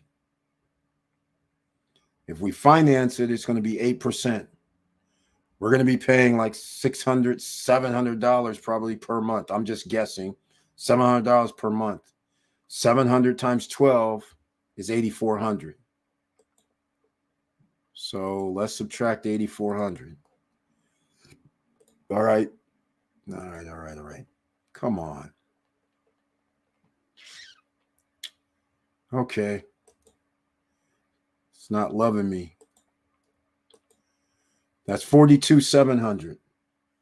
How much are we going to talk his unit is, Paul Castillo? How much do you think your unit is? How much do you think your unit is? 147. Okay, 42,700. It's what we got left. The HOA fees, they're going to be, I think you got the penthouse unit, right? He's going to have to pay like 1.5. Well, right now it's $2. And if I'm not mistaken, $2.30, we'll do $2.50 interior wise. I think the interior is, I can't remember. Let's just call it 900 square feet. So 900 times 250. We'll just call that $220. The terrace, I can't remember. I think it was 130 or something. So that was 1.5. So you guys can start doing the numbers. I can't keep it all straight in my head because I'm thinking in advance. But we're going to be at 350. So we're going to be down to 4,000, we'll say 4,000 a year. But I don't think that's going to hold. So now we're down to 38.7. If they're able to charge $400 per night and we're at 50%, he's going to win. But again, he has crews on land. They have special stuff. So it looks like in this scenario, he's going to be doing very, very good. So since we got 38.7, we divided by the purchase price, 147,000. He's going to be doing great. 26% if they can charge $400 per night and have 50% occupancy. So this is what I'm referring to. He has a better chance because of all the amenities and where it is. And I don't think I left out much. Because my mind is thinking about something else. Let me get over here. All right, stop sharing that. We're back. Hopefully this helps people out because Yahweh J, welcome to the SSN Nation Money Making Monday live stream with that icon next to his name, which I humbly appreciate. And he's an investor here, ladies and gentlemen. He's one of these people that own in the Dominican Republic. Make sure he and you smash that like button. And sure enough, hello, SSN Nation. Hope everyone is doing well. Received notifications, saw the trailer, and he did the trifecta. He smashed that like button. And thank you so much for that. The trifecta is awesome. Everybody, I want to mention this right now. Make sure sooner or later you go to Instagram and you sign up for our Instagram. Stop struggling now. That would be greatly appreciated. I'm doing my experiment. So far, just to let you know what the experiment has done, we went up to 919 followers. Then all of a sudden, a fallback as normal. I keep telling you, every time we get to 918, 919, for whatever reason, they pull back 4 or 5. This time it went from 919 to 917 when I made the video yesterday morning. I don't know how many there in the night, but as true form, they always remove followers. I don't know why. It's not me removing them, but it drops down. We can never seem to go past the 920 mark. And even if we do, well, we never have. It goes up to 920s at the highest, but then it dropped back down to 914, 913, just like that. So everybody who thinks everything is somewhat straight, I don't believe that. All right. Thank you, Yahweh J, for being in the house, being here. I appreciate it. Yahweh J, these taxes, I'm sorry, will be passed. I agree with you 100%.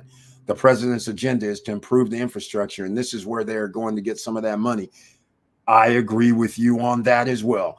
That is why I'm scared, because I think they're going to help the tourist all-inclusive and non-all-inclusive hotels by taxing the short term, because that's easier, because they don't care. What I mean by they don't care is they do care, but at the overall scheme of things, the person took the chance to buy the condo, villa, or townhouse. So it's now the ball is in your court. If you want to sell it, great. If you want to try and deal with it, great too. But now they don't really have any reason to cater to you because you bought it already. You're locked. Hotels, they can come see them because they gave them money. You know, they're bribing them. They're like, hold on, man, what are you doing around here? You know, so you don't have that luxury. So therefore, that's why I think, just like Yahweh J saying, it's the brutal, honest truth. That's why I'm scared, because they are going to add just what the professor says, 10 to 20%. Can you imagine 10 to 25 to 30% after? Here's the thing. It's just like tariffs. If the restaurant bar has to charge, if they're going to get charged 20% more, that means they're going to charge you 20% plus another handling fee. So that could be 25 to 30%. So drinks that are now $8, $7, $10, these things can be 30% more. The 18% ITBIS tax they already have. I don't think they're going to double it. But now the tax on the liquor is going up. So now things are going to cost more. That's just, there's no way around it. I'm with Yahweh J here, because like he said, there's a lot of things that there's problems with the infrastructure in Dominican Republic. Who are they going to get the money from? It's easy to grab it from people who just all of a sudden bought 1 million condos, right? And Dominican residents, which there's 11 million of them. So we can just add on, hey, cars are going to cost an extra $50, $60 per month. Well, if 3 million, 4 million, 5 million people have cars that they got to register and they want to add an extra $100, there's goes some money. You sit there and add 18% on all food products and things like this, except for 6. And now you have the tourists paying extra and Dominicans paying extra, and they probably know the number of how much groceries are sold, right? People have to report.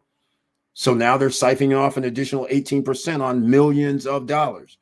So they're going to get the money. And I agree with Yahweh J. I just don't see no way around it. Eric, you were right on your video earlier about the power situation. They should have done that yesterday and not talking about it in the near future. Thank you, Yahweh J, for that. Yes, exactly. This situation with SEPN is a nightmare. See, this is where I have a problem. This is what's so scary. They have delayed everything. Instead of doing it like 6 years ago or 7 years ago, they already knew we had the downtown plan for Dominican Republic, Punta Cana 5 years ago. 4 years ago, we have the downtown plan where billions of dollars are going to be spent just downtown. They already knew this. So they should have already been like building infrastructure from every place to downtown and from downtown out. They knew this, and they knew that they were going to have just downtown alone, plus Bavaro, plus everywhere. Cap Cana, which Cap Cana is different in its own right. But the point I'm trying to make is, why weren't they adding electrical situations? Why weren't they adding water, sewer? Why weren't they adding water treatment plants somewhere? I mean, like, it just blows my mind. It blows my mind knowing 6, 7, 8 years ago, you already knew what the downtown and what the landscape was going to be in the Punta Cana area, Santo Domingo area, Baibe area, La Romana area, Jarabacoa, Michis, Macau. I mean, you already knew this. So that's why this is astonishing to me. And it's scary at the same time, because the taxes that they're going to implement are going to be after the fact. So what do I mean by after the fact? They're sitting there giving proposals and all that right now. And I agree with Yahweh J that I think these numbers might actually come real close to what they're actually going to be. Like the food thing, that's in stone. I can tell you that already. And I think what's going to end up happening is they're going to go, wait a minute, in order to do all this road constructions and the train and the sewer water treatment, if they ever decide to do it, this is going to cost more money 2-3 years from now. And there's a reason it's going to cost more. because as long as they're not bringing sewer lines while there's vacant land, as long as they're not bringing electrical while there's vacant land, while they're not widening roads while they can before more stuff is built in closed areas like in Punta Cana, Santo Domingo, that means you're going to have to tear up stuff. That's a cost. Demolition is a ridiculous cost now, and you're going to have to redo it on the fly, block up streets. This is going to be insane, and it's going to cost you almost damn near half more. And when you start talking about $35 million, $50 million, and next thing you know, in order for you to do it 3 years from now, it's 75 million. It's not 50, it's 75. That means what? More taxes have to be added. That's it. They only have 11 million people, and 11 million people, the average average annual salaries in the 20-some thousands. So it's not coming from the Dominicans themselves. The Dominican citizens is going to be coming from Dominican citizens who are buying groceries, food, and tourists who are buying groceries, food, and everything else on the island, going on excursions, doing all that stuff. So therefore, we're going to have an issue. There's a rubber meet the road situation. They're starting this, but that's not even implemented yet. So they don't even have the money. So that means there's not going to be any improvement for infrastructure this year or next year. This is how insane this is. So that means 3 years from now, maybe the train starts that's coming from Punta Cana to Santo Domingo. 4 years. What are you going to do about coming out of Los Corrales up to downtown Punta Cana where Cocobongo is? You're going to keep this a 2-lane road? Hell no, you can't. You know how much money it's going to cost after they put more buildings on that road? Like Atlanta is going to be on that road. I mean, this is crazy to me. Before they built Atlanta, you should have already been doing something. Before they built La Reserva, you should have been expanded the road. This is insane. And they're going to be 3 years behind before they have the tax money to actually do something. And meanwhile, remember, we already have electricity problems. And even when I stay in Bavaro, electricity goes out all the damn time. It's crazy. I mean, this is insane. Imagine when you add on Ocean Bay and Los Corrales. Imagine when you add on all those other Secret Garden.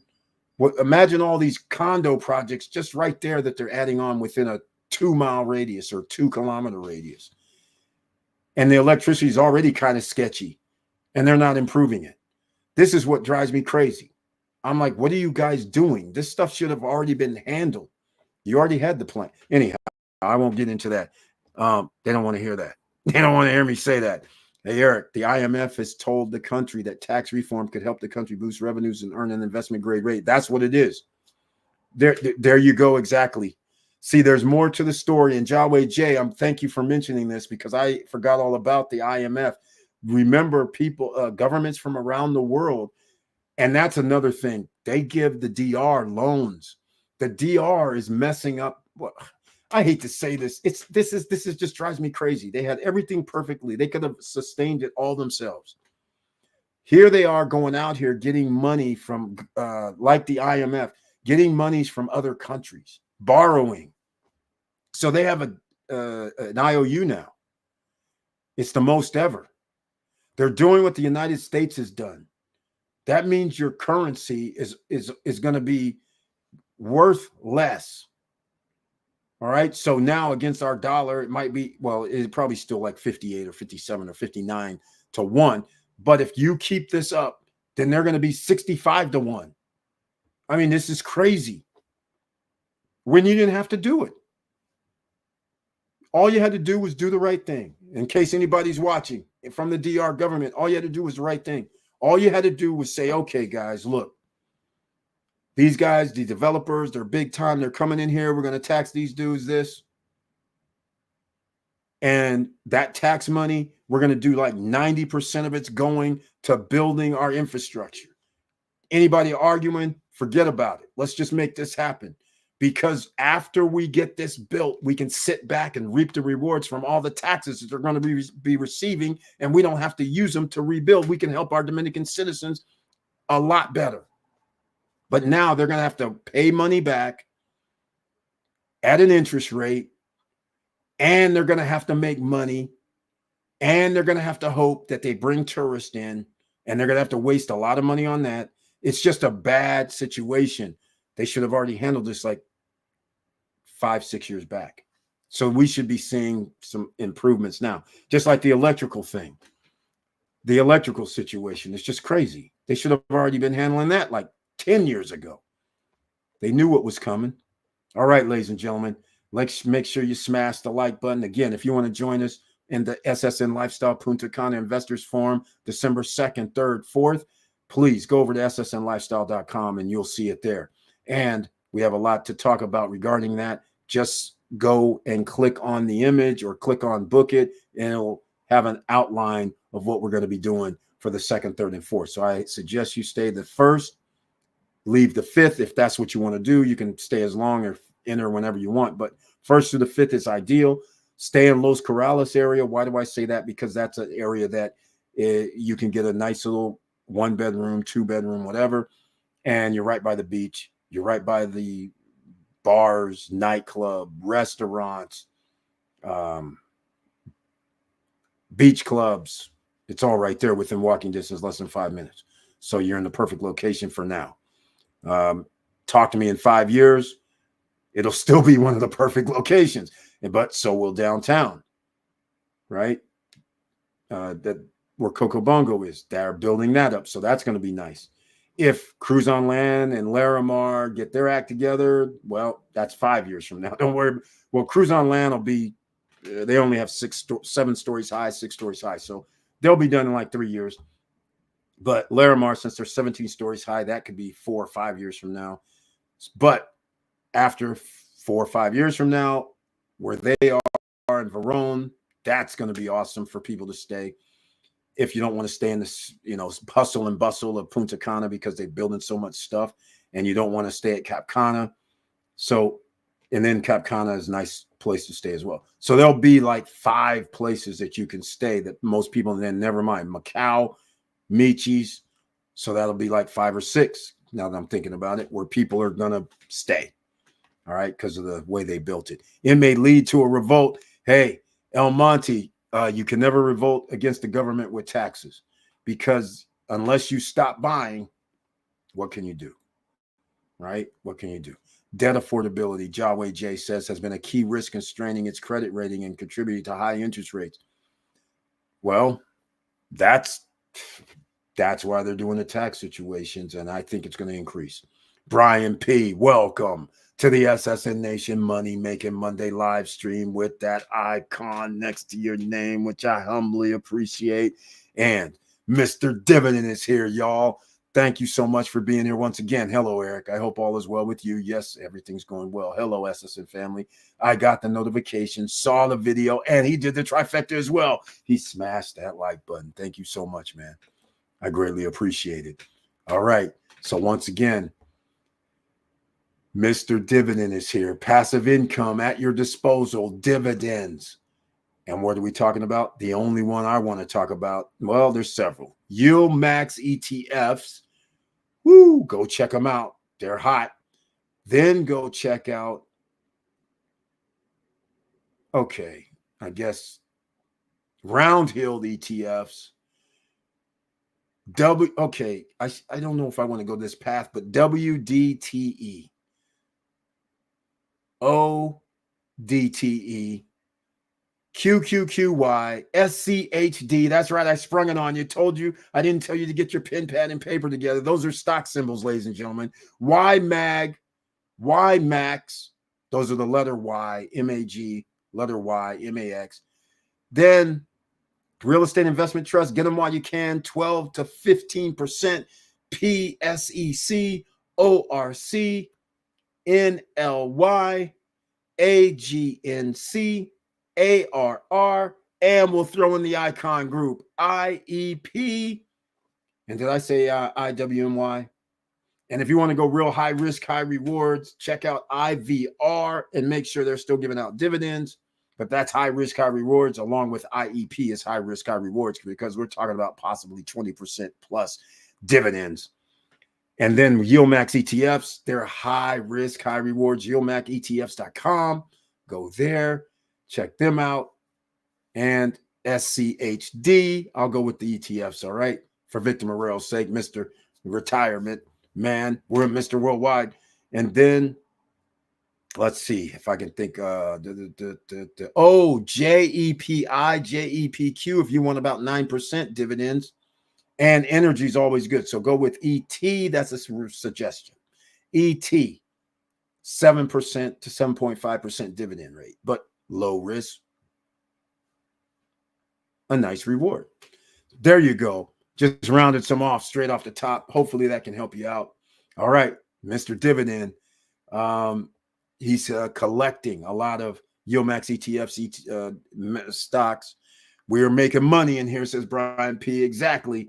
He's got the Defiance. That's right. YieldMax and Defiance is a buy. Exactly. I agree with you 110%. So go check it out. IWMY.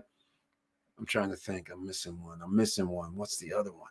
QQQY, SPY, VOO by the Vanguard Group, VOOG by the Vanguard Group, VTI for the Vanguard Group.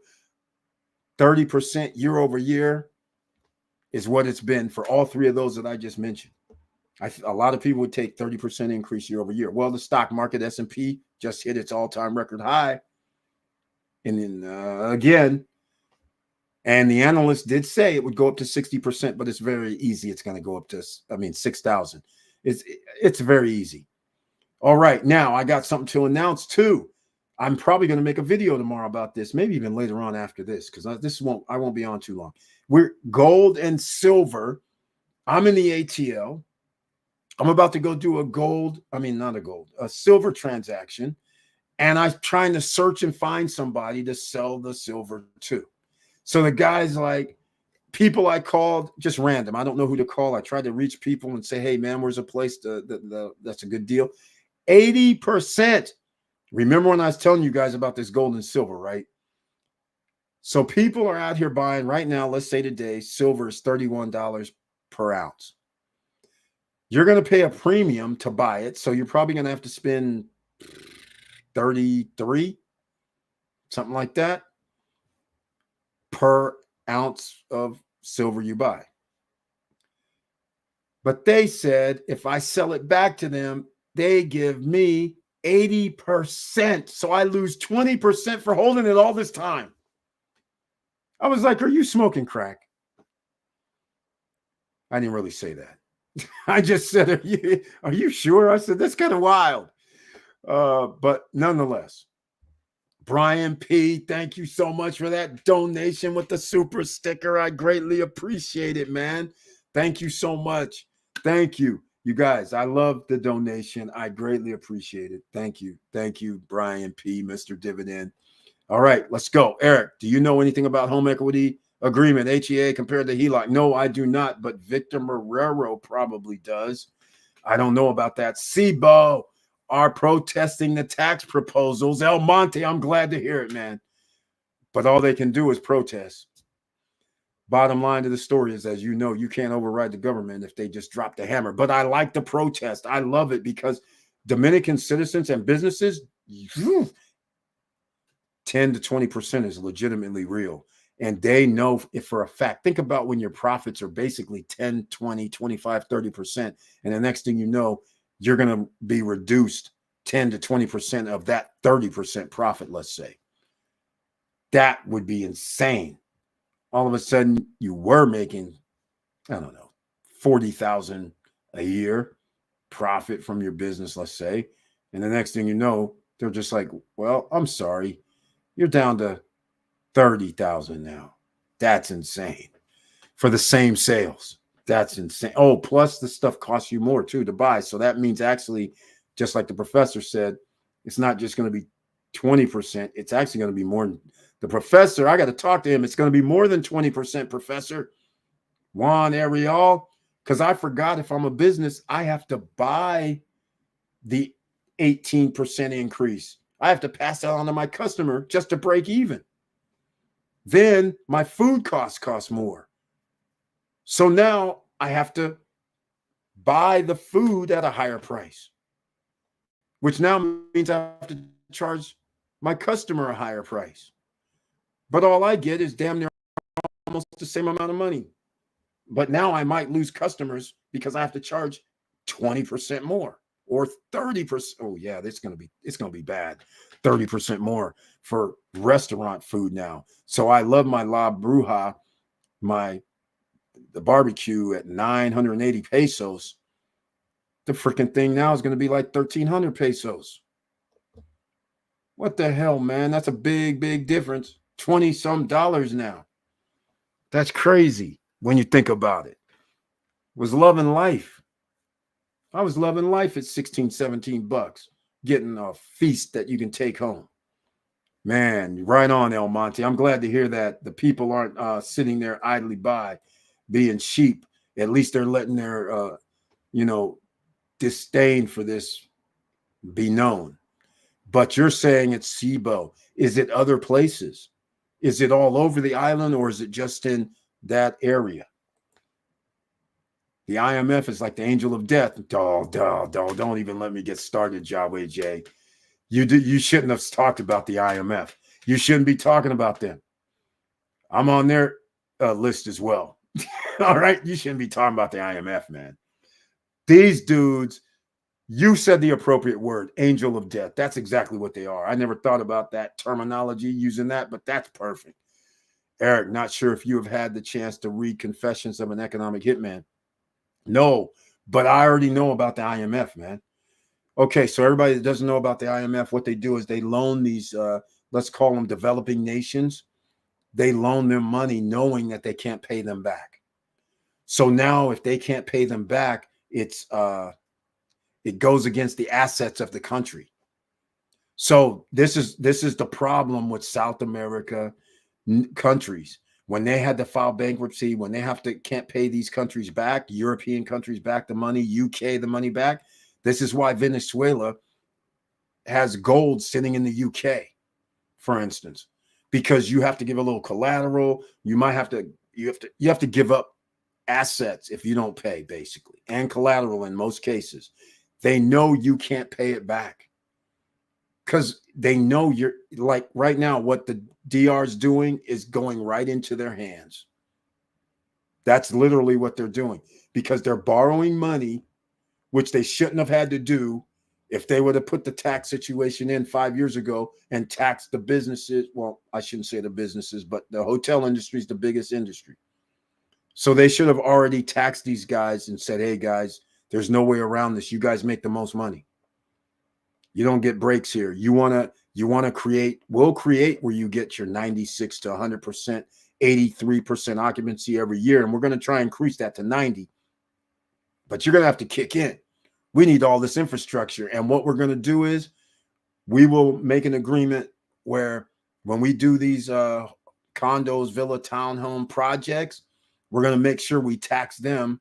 So then we'll alleviate taxes on you later for helping us out first. So that's what they should have done. And that way they wouldn't have had to borrow from the IMF like they're going to have to do now. And they've already done it.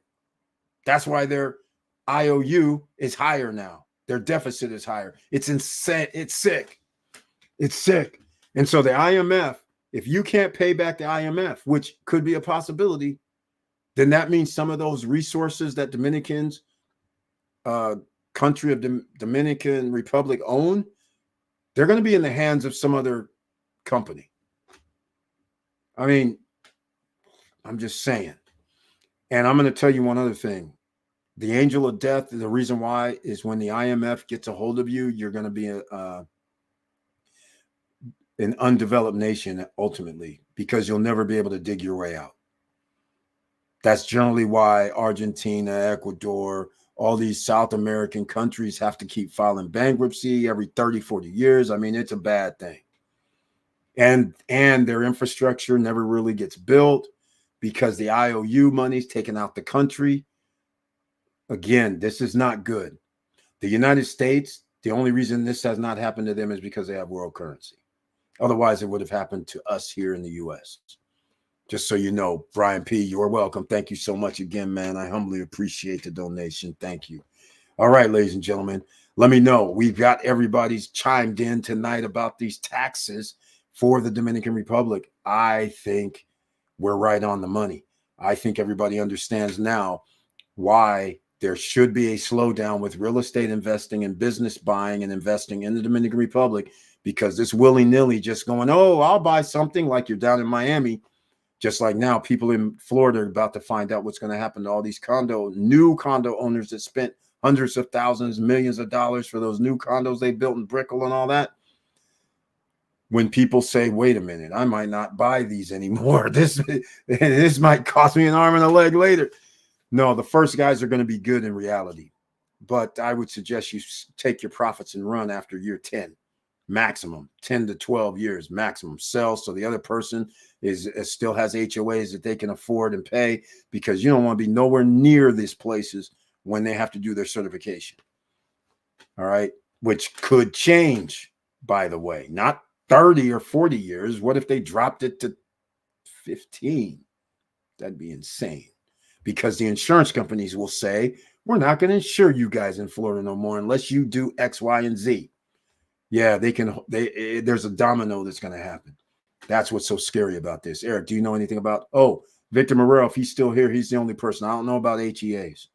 Now I have to study up on something new. See, there's always something that I never seen before. Is that no, that's not the health one.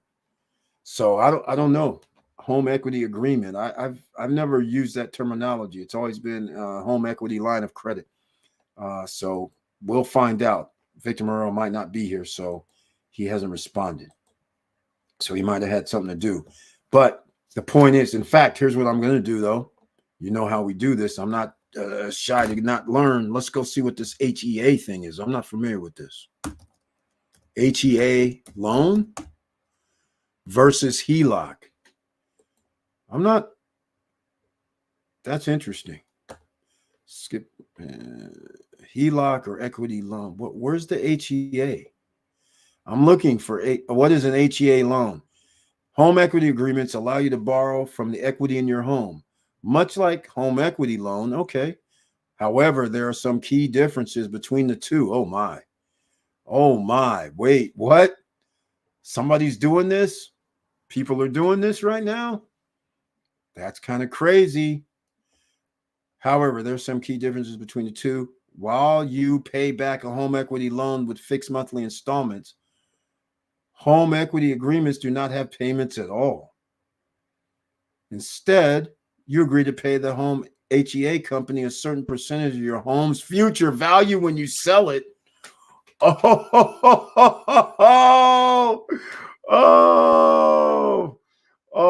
was wondering when this day would come. I was wondering when this day would come. Oh my God. It's a freaking wrap. Okay, ladies and gentlemen. This is insane if I'm reading it. Let me read this again. Instead, you agree to pay the HEA company a certain percentage of your home's future value when you sell it. Yes, they get the equity they get the appreciation value. I knew this day was coming. I knew this was going to be a thing. This is crazy. They're saying, no worries. But you really know what this is? This is a danger in reality. I'm going to tell you that right now, because what they're saying is that they're going to get some percentage of your home's future value when you sell it, but they don't know what your future value is. And unless they put in, you have to own it at X amount. Okay, I'll do it this way. We're going to bring this. Oh man, I got lost in the sauce. Hold on a second. I need this to get out of page. Just a second. Where's my? Oh, that's why I'm having a problem. I lost my pages. Okay, I know what this is. But there was not a name for it. This was talked about. This has been done before. Well, this is what some of the rich guys get away with. You can get a home equity loan, not have to pay anything. I know exactly what this is. I think it was called something else before. The article by Market Watch guys will review HEAs, how they work, the pros and cons of HEAs, alternatives, and other considerations. Key takeaways. There's nothing here. Wait. What's this? Oh, this is awesome. It's a freaking derivative. They changed it into a derivative. I knew this was going to come because it's very smart. If I'm giving out a loan, I'm like, hey, man, I don't really need the money because remember, I need the contract. I can always go and sell the contract for the money. I can let the finance company that takes my derivative, let them wait till the person sells it, but you give me my money tomorrow. You follow where I'm going with this? So now, once again, the people that give the loans are able to make money now and sell their paper. This is another paper product. And now that means the person that buys the paper can also sell the paper to somebody else if the value increases, which everybody knows home prices increase. It's built in the system this way. So now if a person waits, again, you guys remember I always told you a house is not an asset, right? So while you're paying, which in this case, the HEA, you're not paying, but they give you a loan, and they're going to give you a loan based on a loan to value, right? LTV. So they're going to figure it out. And now this right here is, I knew this was going to come because derivatives are the way to go. Now, I'm not mad. I'm mad, but I'm not mad because I knew it was going to come like freaking ever since 2008. When that debacle happened, you knew they were going to put in something so they can get paid later. Except nobody ever had the balls to do it. But apparently somebody now has the balls to do it. Oh, this is sick. I'm giddy about it because from a business standpoint, it's awesome. Because if you this opens up doors for start thinking people, you can get future value, make money from future value that somebody sells something 15, 20 years from now. So your company and organization can actually keep selling the paper. Think about this. This is beautiful. Think about this. I'm going to use an example. Let's say 2010, 2009, you could have bought a house for $250,000 that crashed, burned by. So then here it is, 2015, 16, 17, let's call it. The house is now worth $500,000. The percentage that the HEA would get, I don't know what the percentages are, but whatever it is, doesn't matter. The HEA receives their percentage based on the $500,000 number. They don't have to mark the number. So now you go and sell the house for $500,000 because you said, hey, man, I like this double price thing. I think I'll do that. But here's the kicker. The kicker part is the paper could have been sold along the line. What do I mean by that? They're taking appraisal values on your home. So in other words, you in 2009 bought the house for $250,000.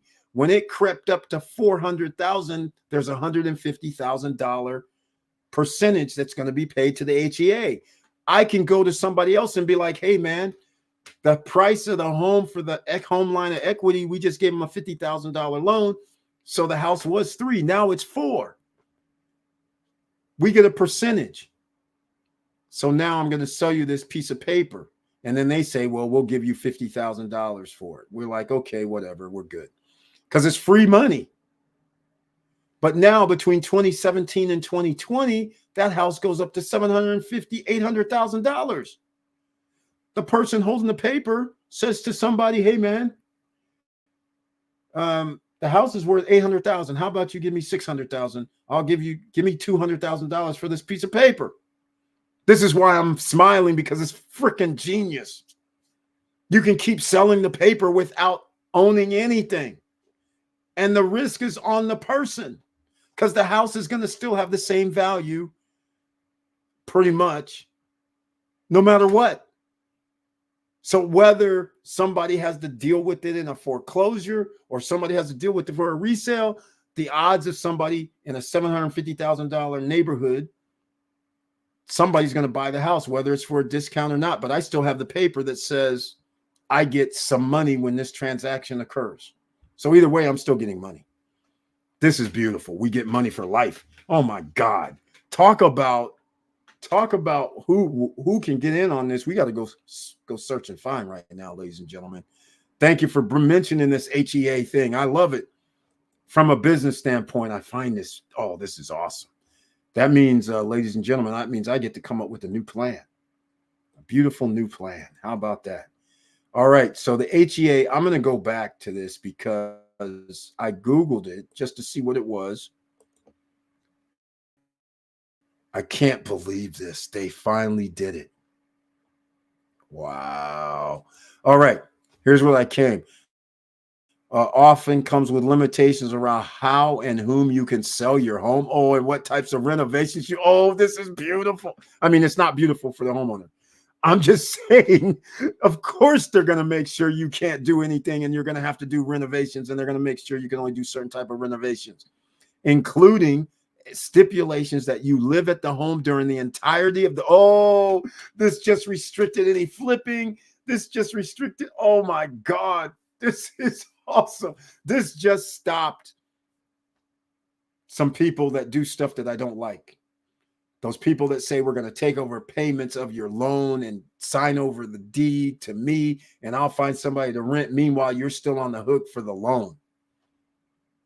I mean, yeah, that ends this game. I mean, for anybody that has an HEA, that means they can't take. In other words, they won't take out an HEA. So let's just put it that way, because these stipulations mean any renovations and things like that can null and void your HEA.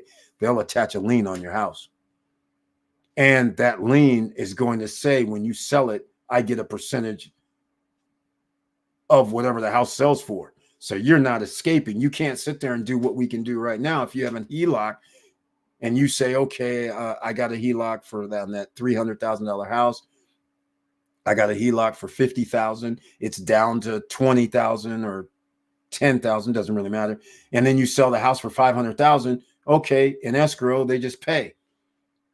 Well, in this situation, I'm getting a percentage of that $500,000. So I don't really care. Oh my God. Holy smokes. If you call this downsides, it's a downside for the person that gets an HEA. But from a loan perspective, a lender's perspective, man, they didn't wrap your house up. You're going to give them money twice. Interest on your HEA, and then you're going to do some other stuff as well. It's crazy like that. Paul Castillo. Yes, now we understand. It's very simple, right? I like it. I'm giddy about it, because that means you're opening up doors for other things. Ordinary citizens can do this exact same method that they would probably never think about.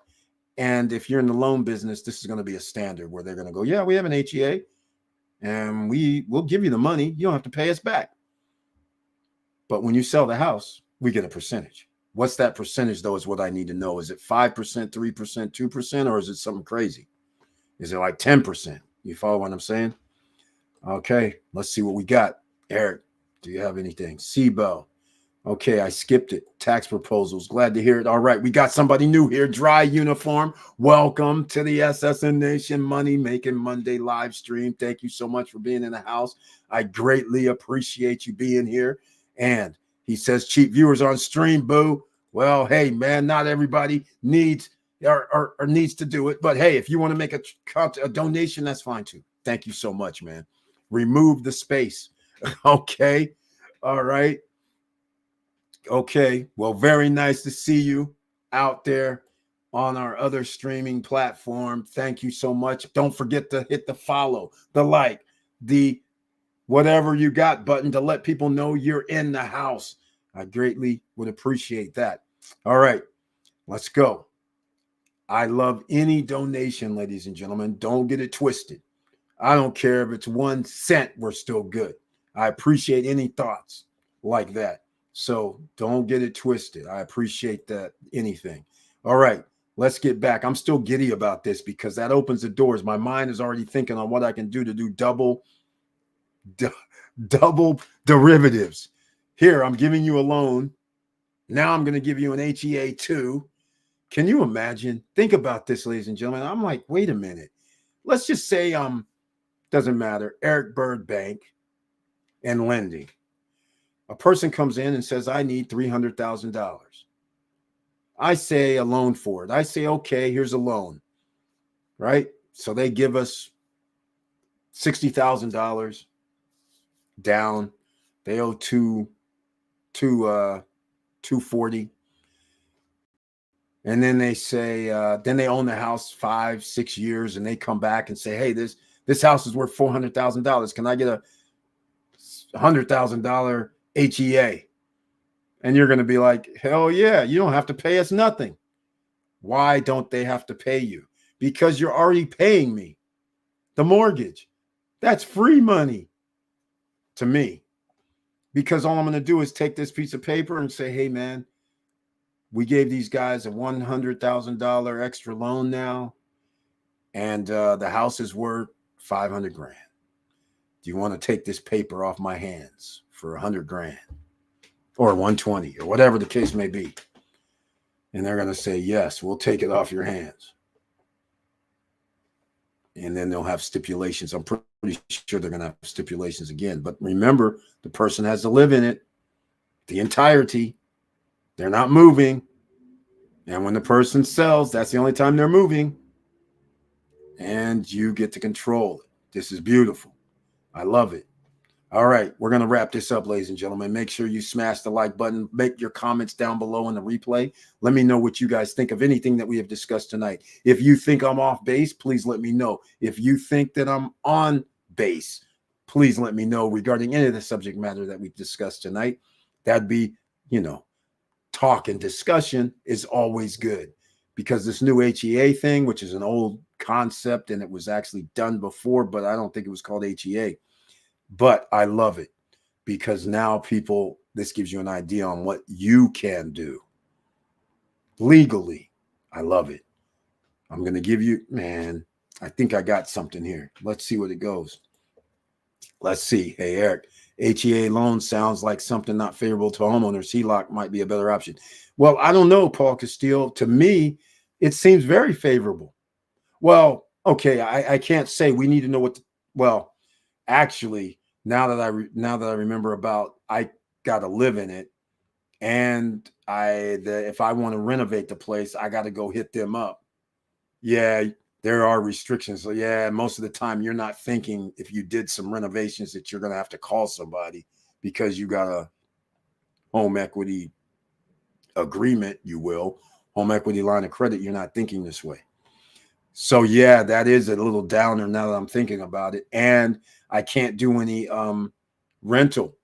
I can't make it like, hey, I'm moving out and I'll take that rental money monthly either. That eliminates that. So yeah, there are restrictions. You're not going to be very flexible. Otherwise, the whole thing's going to be due. You basically have to sell the house.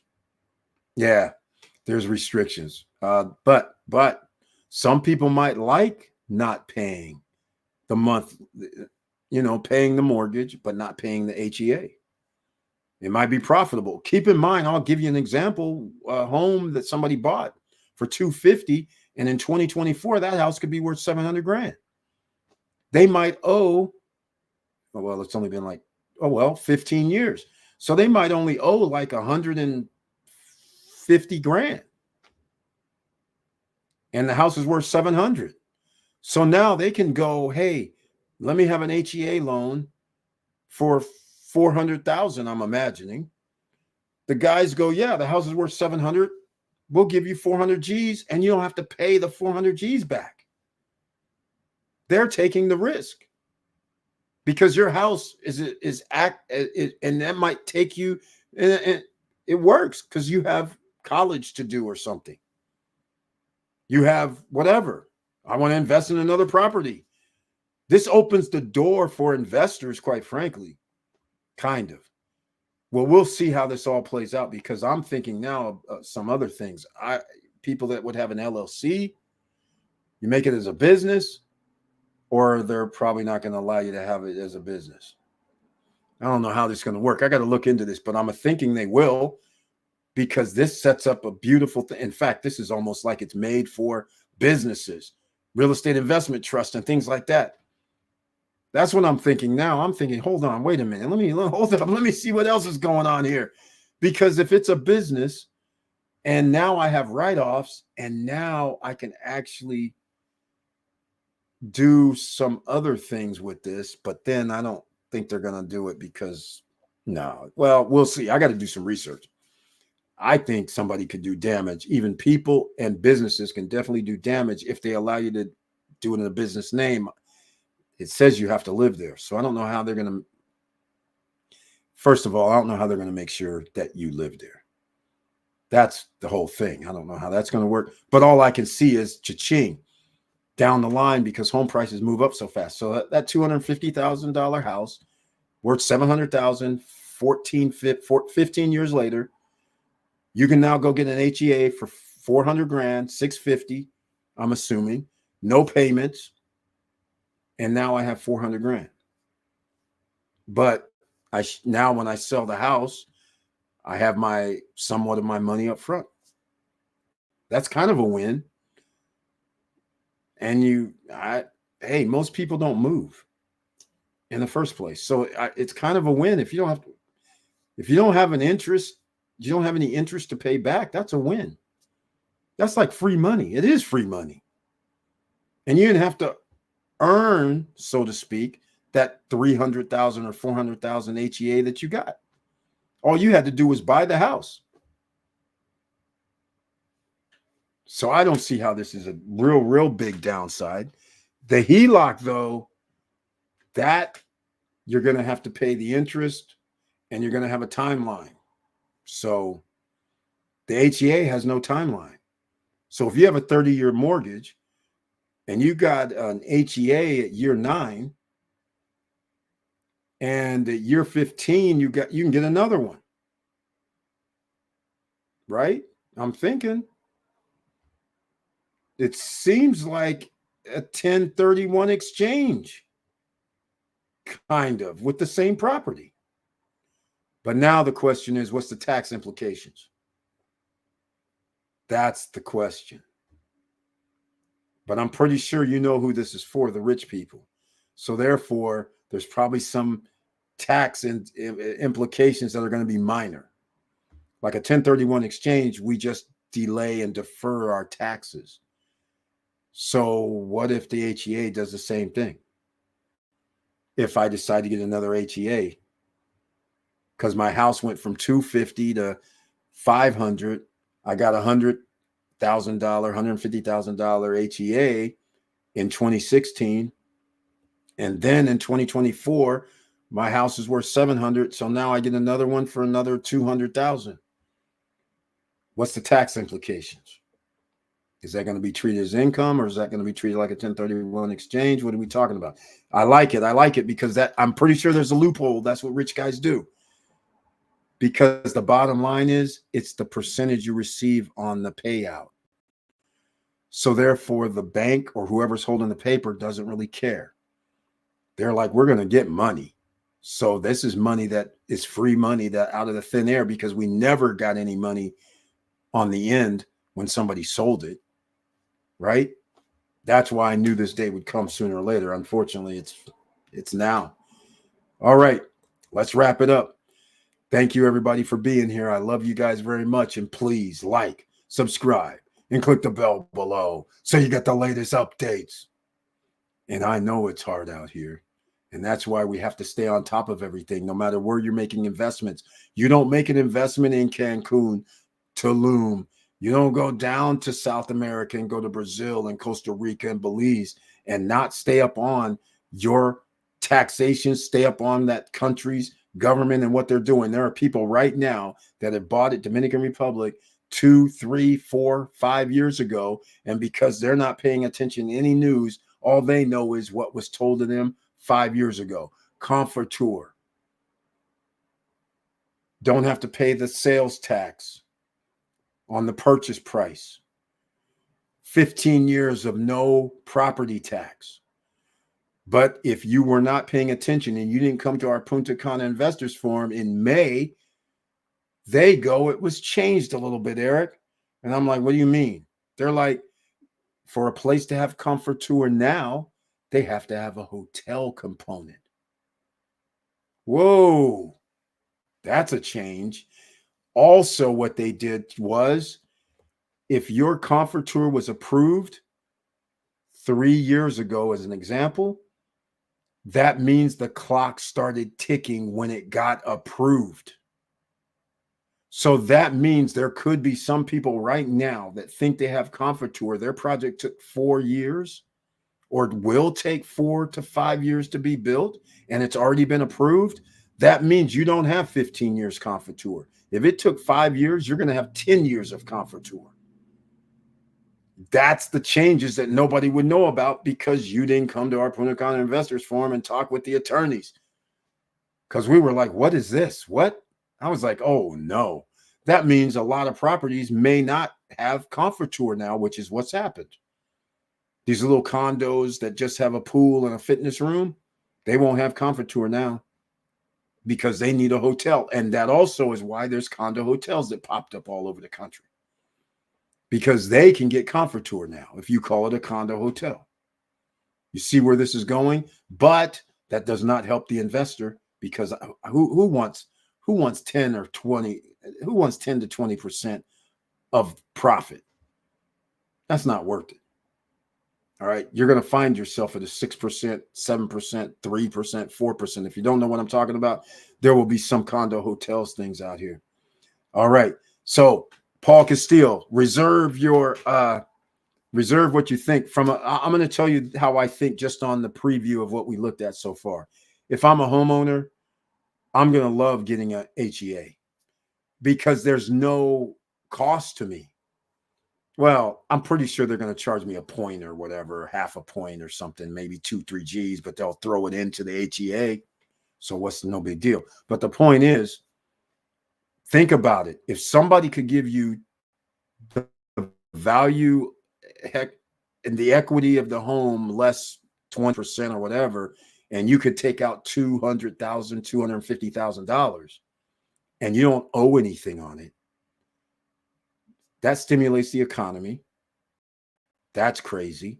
That also allows people to do things with $200,000, $300,000.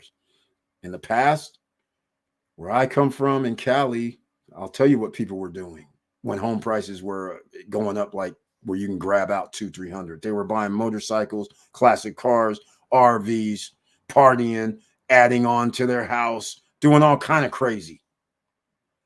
So that's exactly what's going to happen in this case. This stimulates your economy, and that means housing prices are going to increase because people are going to say, oh, yeah, I'll take that $250,000, $300,000.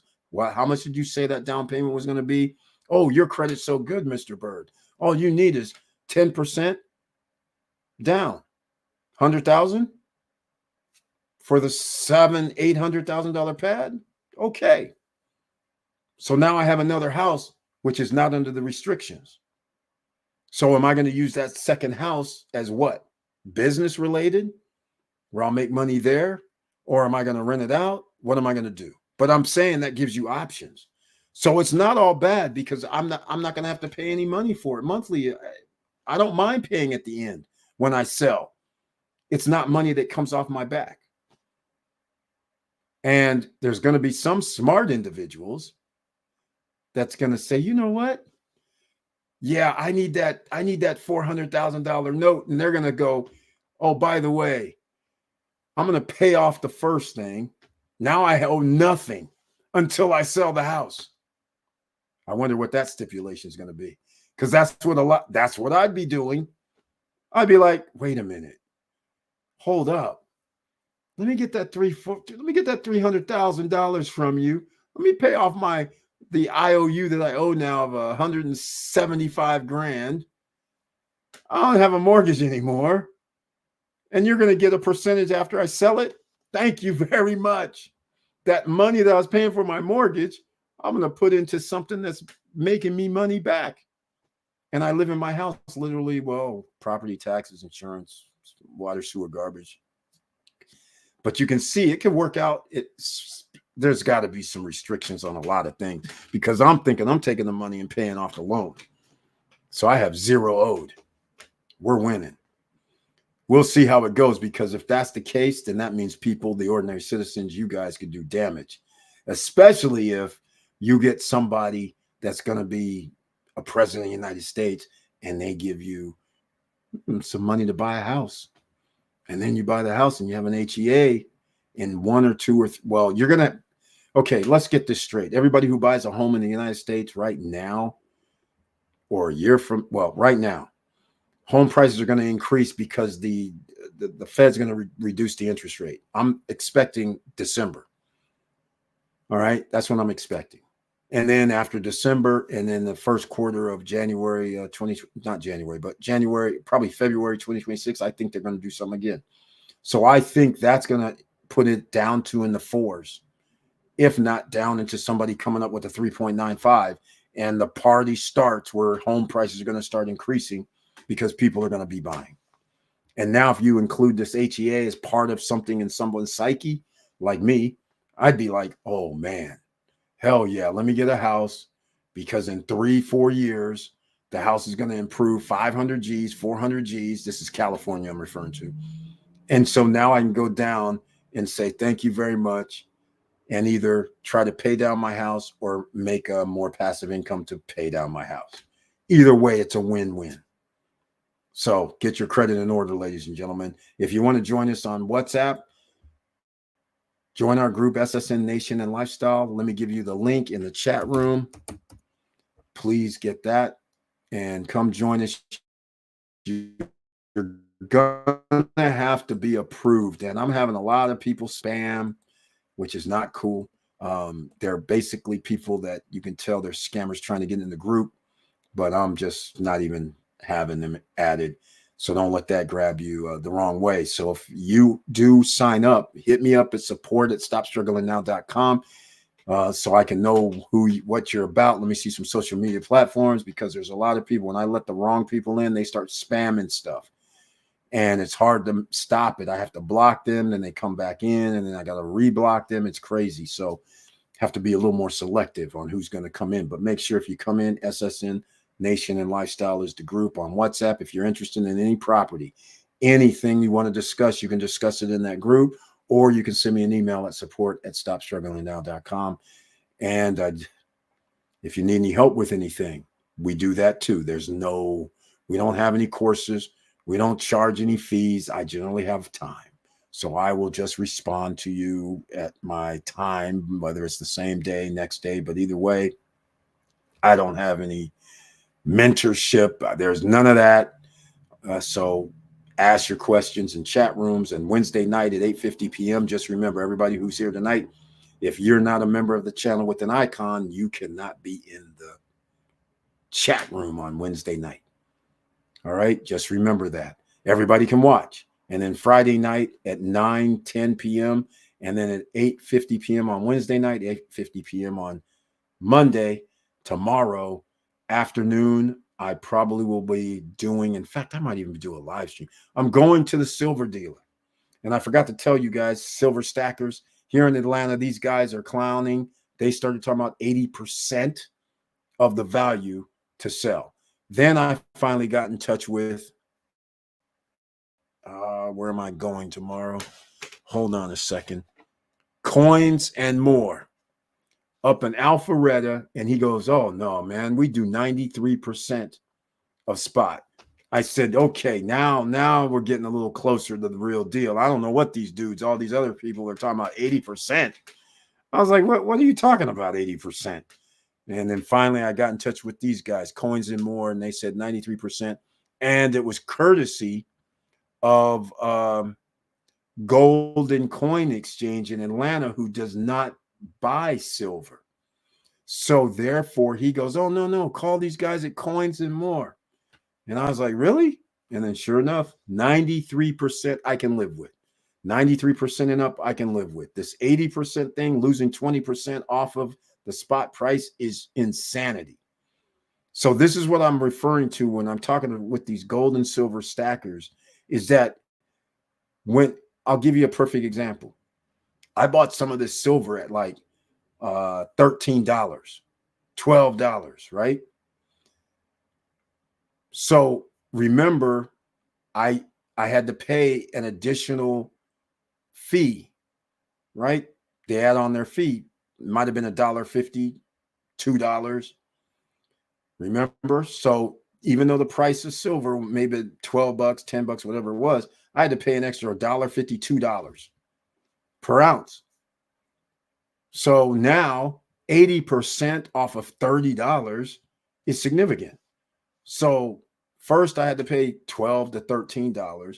Then instead of $30 difference, now it's down to 24, which now means you only make 12. But that 93% gets it up to the 28, should be like 28. Yeah, something like that. $4 per ounce difference is huge. It's not like 50 cents or $1. So this is one of the things about gold and silver stackers when you're buying the gold and silver. So picture this.